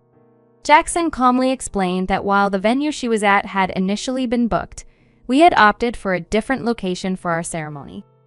The revelation that the wedding had already taken place without her left Addison in shock, questioning why she hadn't been informed sooner. Jackson, losing patience, pointed out that her exclusion was deliberate, a decision made to avoid the disruptions her presence would likely cause. Despite his clear explanation, Addison found it inconceivable that her own son would go to such lengths to keep her away from his wedding.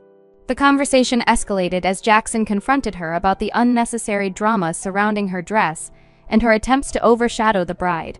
His firm stance shocked Addison, who struggled to accept that her actions had consequences.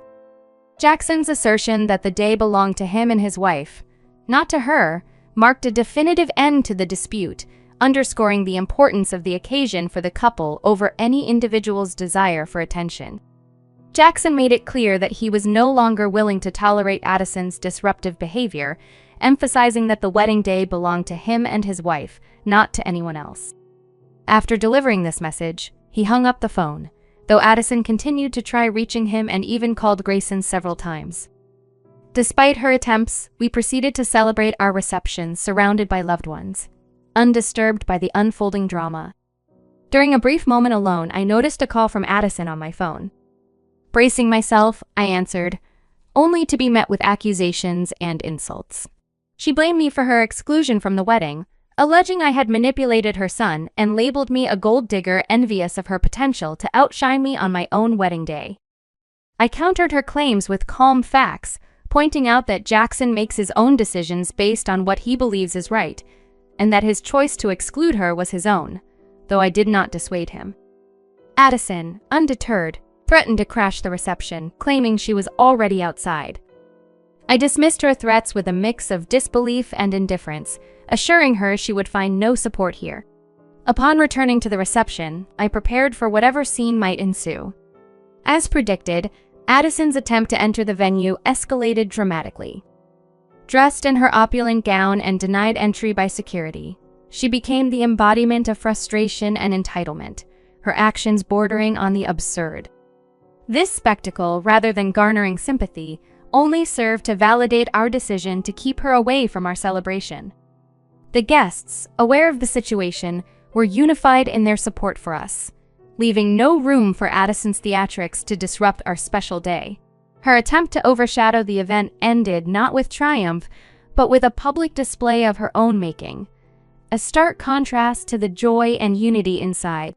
The disturbance Addison caused outside the venue quickly captured the attention of our guests, prompting everyone to see the source of the uproar. When Jackson encountered his mother making a scene, his frustration boiled over. He confronted her, dismayed by her refusal to respect his wishes and her insistence on shifting the blame to his wife. "Mom, what on earth are you doing here? I explicitly told you that you weren't invited. Why can't you grasp that simple fact?" Jackson's patience wore thin as Addison played the victim, accusing him of being manipulated by his wife, whom she labeled as jealous. "Mom, listen to yourself. My wife isn't the issue here, it's you trying to overshadow her with that extravagant dress and jewelry. You knew she had a modest budget. Your actions were intended to belittle her," Jackson retorted, trying to make her see the selfishness of her behavior. Addison, desperate for support, turned to Grayson, hoping he'd defend her actions. But Grayson, equally appalled by her behavior, stood by Jackson. "That's not just any dress, Addison. It's essentially a bridal gown. How can you not see the inappropriateness of your actions? Look around, no one supports your stance," Grayson pointed out, his disappointment evident. Addison's attempt to justify her choice by disparaging Camila's family and guests only intensified the situation. "They don't understand because they come from a different background," she argued, clinging to her misguided beliefs about maintaining her so-called class. Grayson, however, reached his limit. "Enough, Addison! I will not allow you to insult my daughter-in-law and her family any further." "You've gone too far this time," he declared, standing firm against her baseless accusations and entitlement. The conflict laid bare the stark contrast between Addison's self-centeredness and the united front presented by Jackson, Grayson, and the supportive guests. Her attempt to gatecrash, far from garnering sympathy, only solidified her isolation and underscored the wisdom of her exclusion from the ceremony. Grayson's firm stance against Addison in defense of my family was a profound moment for me, highlighting the depth of support and love I had found within Jackson's family, excluding the tumultuous presence of his mother. This gesture of solidarity, declaring me as part of the family, was incredibly moving, bringing me to the brink of tears. It reinforced my belief that aligning my life with Jackson and his family, apart from Addison, was one of the best decisions I'd ever made. Addison, shocked and incensed by Grayson's rebuke, couldn't comprehend how her husband could raise his voice against her, especially to defend what she saw as outsiders. She clung to her notions of superiority, criticizing the wedding and, by extension, our union. But Grayson's response was unexpected and definitive. He expressed regret not for our wedding, but for his own with Addison, denouncing their marriage as a mistake due to her unbearable behavior. He then declared his intention to divorce her, a statement that stunned Addison into silence. Grayson wasn't alone in his resolve. Jackson, too, announced a severance of ties with his mother, prioritizing the well-being of his wife and their life together over the toxic influence of Addison. This decision underscored a commitment to protect our new family from further turmoil. Addison's reaction was one of shock and disbelief. Her reliance on Grayson and Jackson for financial support had been a cornerstone of her extravagant lifestyle. Grayson's mention of divorce, coupled with the prenuptial agreements in place, meant that Addison stood to lose not just her family, but also the financial security she had taken for granted. Her lavish spending, exemplified by the purchase of the exorbitantly priced dress, had been unsustainable on her own, relying instead on the wealth of her husband. The revelation of impending divorce and the decision for Jackson and me to cut contact with Addison marked a turning point. For Addison, the consequences extended beyond the loss of family ties to a stark financial reality. Her future, once cushioned by wealth and status, was now uncertain, with the protective financial clauses of prenuptial agreements leaving her with little to claim. This dramatic shift in her circumstances served as a stark reminder of the costs associated with her actions and attitudes, and emphasizing the transformative impact of Grayson and Jackson's decisions on our collective future. Jackson, Grayson, and I had thoroughly discussed the situation with Addison, understanding the necessity of setting boundaries to protect our newly formed family unit. Grayson had been contemplating a separation from Addison due to prolonged unhappiness, while Jackson and I were united in our desire to shield our relationship from her toxic influence.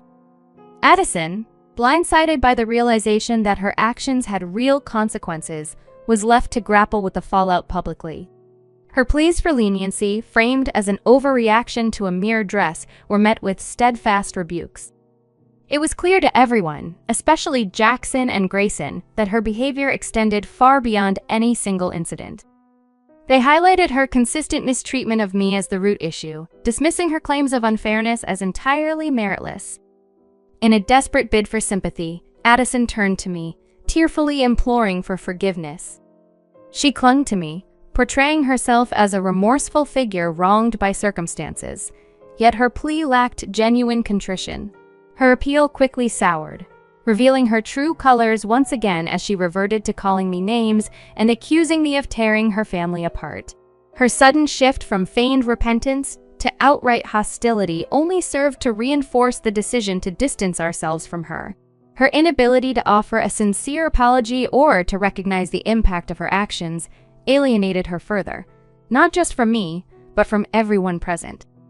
The guest's demeanor, initially one of passive observation, grew increasingly disapproving as Addison's true nature surfaced once again.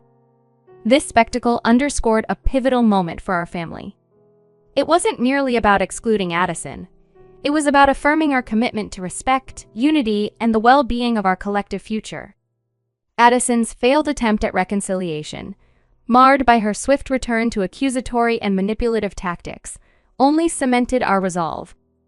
The path forward was clear, marked by a collective stand against toxicity and a shared dedication to fostering a supportive and loving environment, free from the shadows of past grievances. Jackson didn't hesitate. Without giving Addison a chance to retaliate, he directed the security to escort her out. Amidst this, both sides of the family and our friends didn't hold back their opinions, openly criticizing her for her behavior. It was a moment of vindication as we watched her being led away, allowing us to return to our celebration, surrounded by those who genuinely supported us. The very next day, Grayson took decisive action. He returned home only to instruct Addison to vacate their shared residence and had his lawyer present her with divorce papers. Her attempts to sway Grayson with a display of tears, screams, and threats, all in the lawyer's presence, were futile. When she tried approaching us, hoping to find an ally or perhaps a way to intrude into our peace, we simply chose not to engage, ensuring our new life together remained untouched by her drama. Our phones and social media became Addison-free zones, cutting off any potential for her to reach out. As for Addison's fate, it was as swift as it was just. The divorce left her financially strained, her attempts at manipulation failing to secure her any advantage. Her pleas for assistance went unanswered, leaving her to face the consequences of her actions alone. Ultimately, she returned to her hometown, her name now a currency she hoped could salvage her situation, seeking employment and perhaps a fresh start. This turn of events led to a profound sense of relief and closure for us. Our lives, now free from Addison's tumultuous influence, flourished. The hope is that she finds a path forward that does not cross with ours again, allowing us all to move on from this chapter without further discord.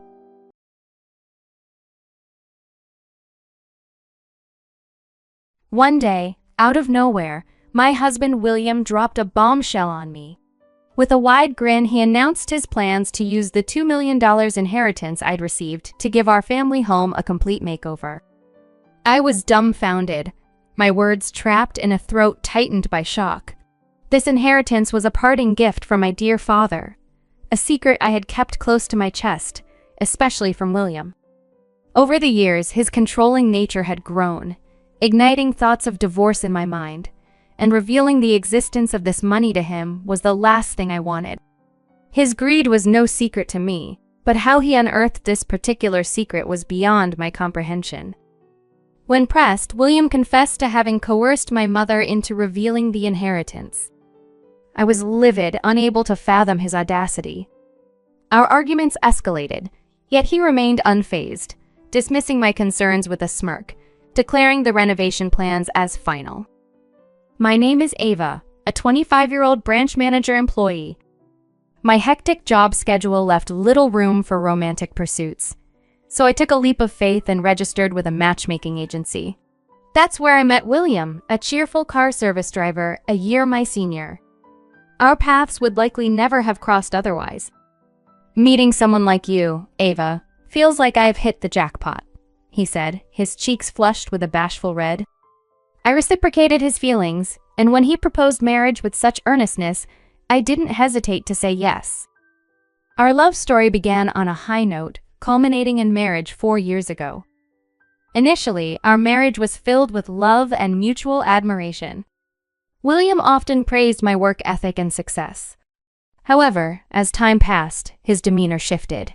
Sarcastic comments about my income became frequent, and it wasn't just William. My in-laws, once warm and welcoming, turned distant and cold. My dear Ava, working at a major branch manager is quite the feat. We're so proud our son married you, they would say, their initial support slowly morphing into expectations of financial assistance. Ava, you're doing well for yourself, aren't you? I could really use a designer bag. You wouldn't mind helping us out now and then, right? My mother-in-law pressed, taking for granted that I would comply. I was taken aback. But I recently bought you a dress for your birthday. I don't make it a habit to lend or borrow money, not even among family, I responded, hoping to set clear boundaries. The reaction was explosive. Accusations flew, revealing their true intentions. How dare you refuse us? We only consented to this marriage because of your lucrative job. To think we can't stand your outspokenness. My mother-in-law railed against me. The audacity of their demands, expecting me to finance their desires simply because I had a well-paying job, was appalling. Their transformation from supportive in-laws to greedy dependents was a stark reminder of the challenges that come with navigating family dynamics, especially when money is involved. Time and again, my in-laws pressed me for money, growing increasingly insistent with each refusal. You're not giving us what we want. You're the most uncooperative daughter-in-law, my father-in-law berated me, his wife nodding in agreement. William, standing by, offered no support, merely echoing his parents' harsh criticisms. To make matters worse, he had a habit of indulging in costly takeouts and lavish furniture, justifying his spending by pointing out my substantial income. This wouldn't have been an issue if he had been spending his own money, but his earnings were insufficient, leaving me to cover these extravagant expenses. The continuous lack of support from William and the outright hostility from his parents made me seriously consider divorce as the only viable solution. Given that we had no children, I thought the decision would be straightforward. Yet, when I attempted to discuss the possibility with William, he dodged the conversation, claiming fatigue and promptly retreating to our bedroom, avoiding any serious discussion.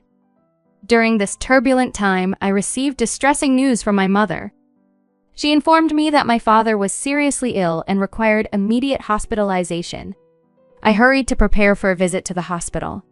William, noticing my rush, inquired about my haste.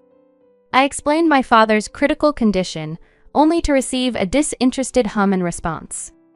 Disheartened by his indifference, especially given the situation involved his father-in-law, I decided to focus on my family's needs without seeking any further support from him. Upon arriving at the hospital, my mother and I met with the doctors, who diagnosed my father with cancer, indicating he had limited time left. Shocked and saddened by this revelation, we debated whether to disclose the full extent of his condition to him, ultimately deciding that honesty was the best policy, knowing he would want to be aware. Returning home emotionally drained, I was met with William's callous inquiry about my visit. Despite my growing resentment towards his insensitivity, I shared the grave news about my father's health.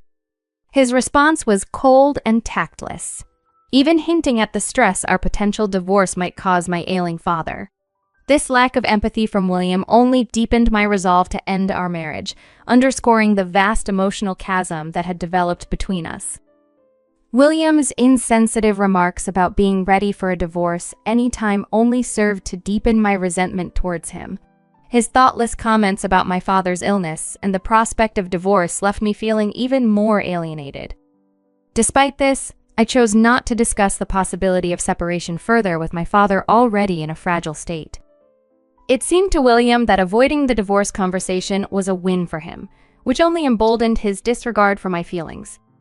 His behavior grew even more galling when he began to inquire about my father's inheritance, eagerly asking how much he would receive as the son-in-law. His blatant greed at such a sensitive time was appalling. I firmly reminded him that my father was still alive, and that such discussions were not only premature, but also incredibly insensitive. Yet William remained unfazed by my objections, his eagerness for the inheritance utterly distasteful to me. This led me to spend more time at my parents' home, seeking solace in proximity to the hospital during my father's final days. After a heartfelt battle with his illness, my father passed away peacefully. The loss was profound, leaving my mother and me to navigate our grief as we prepared for his funeral.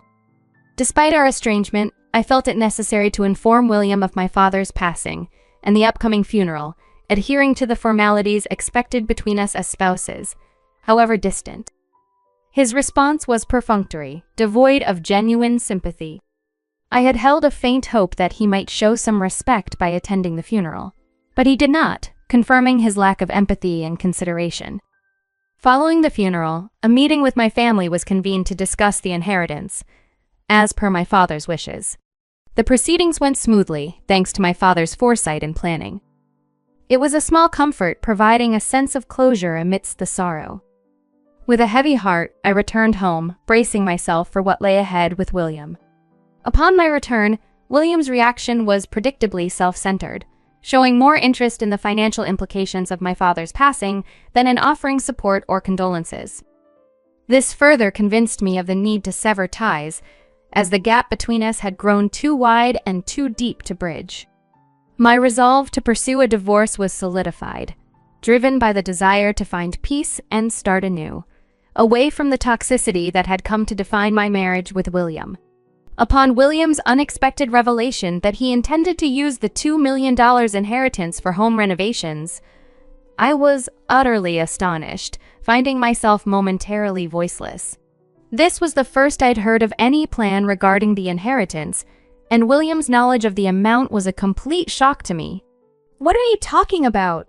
"I'm unaware of any substantial sum," I managed to respond, my confusion evident.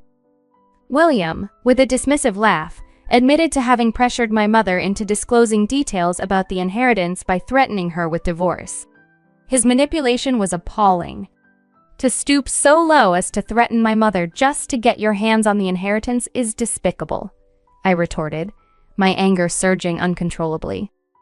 William, unfazed by my reaction, declared that the renovation plans were already set in motion, proudly boasting about securing the funds while I was preoccupied with funeral arrangements and other responsibilities. I was dumbfounded. William's audacity left me no choice but to firmly decide on divorce, despite his arrogant suggestion that I either move in with his parents or leave. His smugness was intolerable. "Divorce it is, then." "And no, I won't regret this decision," I stated with resolution, rejecting his notion that I would second-guess my choice. William's response was a cold laugh as he handed me a business card for a lawyer, instructing me to ensure the inheritance was transferred to his account. Packing my belongings, I left our shared home, ignoring William's continued reminders about the inheritance. When I shared the entire ordeal with my mother, she was shocked, apologizing for unwittingly giving William information after his threats.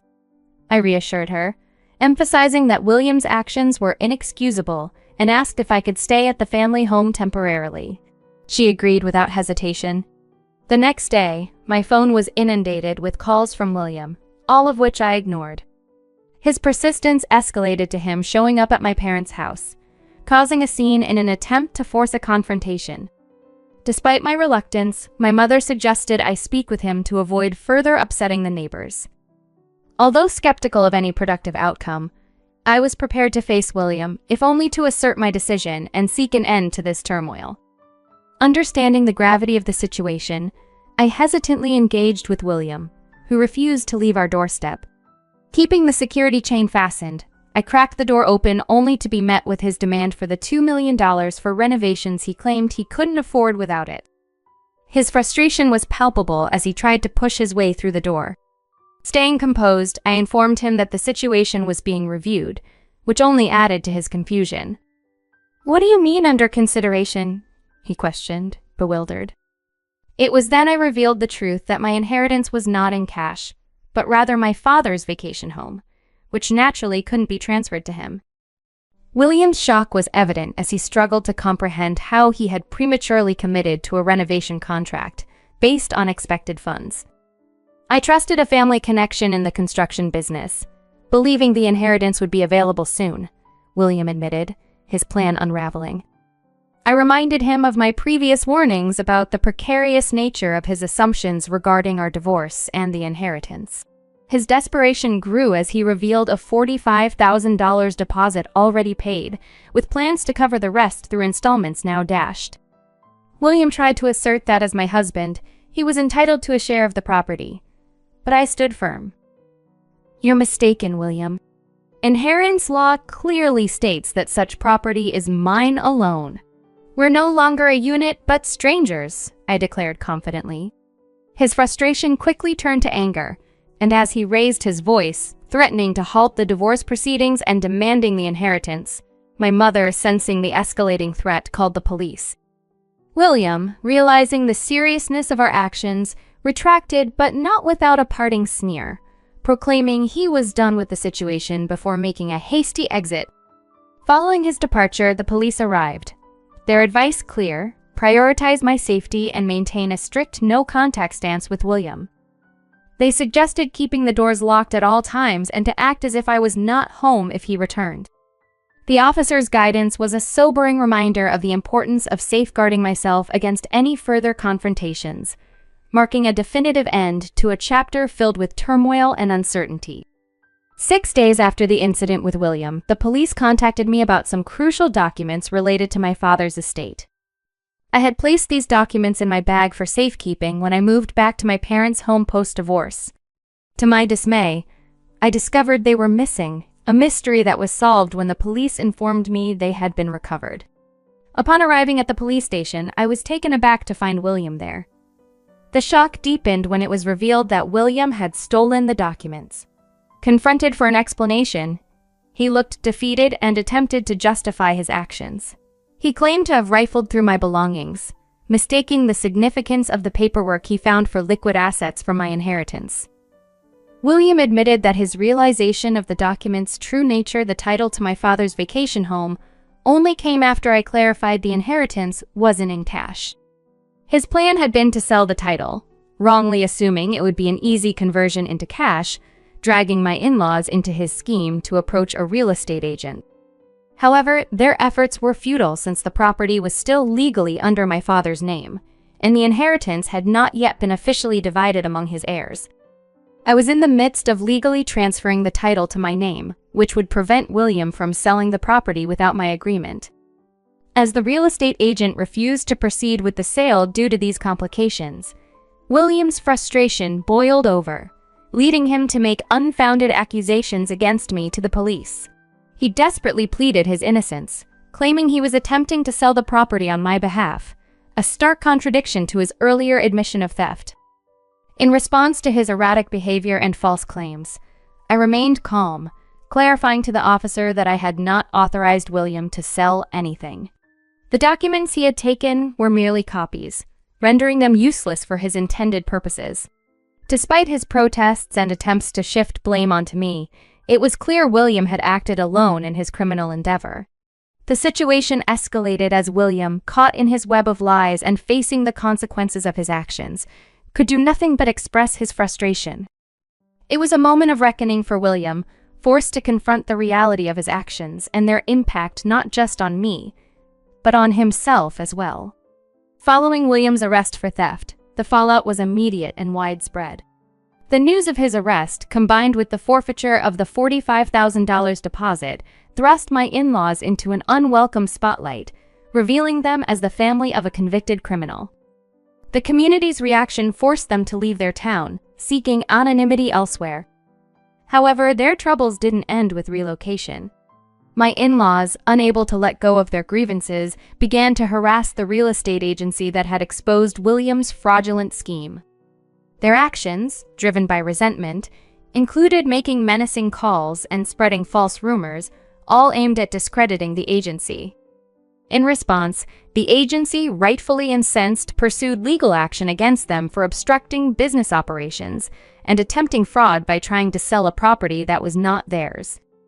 Caught in a legal bind, my in-laws were ordered to compensate for the damages, a financial burden that swiftly drained their savings. In a moment of desperation, they reached out to me, pleading for financial assistance. My former mother-in-law's voice cracked as she implored, "Ava, please. We've exhausted our savings on the deposit and now face crippling debt due to the settlement. Can't you spare some money? We promise to repay you." But sympathy was far from my mind. Why would you seek my help? I'm no longer William's wife, and to me, you're now just strangers, I replied, the firmness in my voice unmistakable. Despite their pleas, emphasizing their dire situation and promises of repayment, I remained unmoved. I highly doubt that. This conversation is over. Do not contact me again, I stated coldly, putting an end to the call and ensuring their numbers were blocked, just as William's had been long ago. Aware of the potential risk posed by William's knowledge of my parents' home, I made the decision to sell the property. It was a precautionary move, aimed at safeguarding my mother and me from any future disturbances. Fortunately, the sale of my father's vacation home went smoothly, allowing us to find peace and security in a new setting. Now, in a different home, my mother and I have found tranquility, far removed from the turmoil that once surrounded us. We focus on preserving the precious memories of my father, cherishing the legacy he left behind, undisturbed by the chaos of the past. Our lives, now calm and secure, reflect the resilience and resolve it took to navigate through those stormy times and emerge stronger on the other side.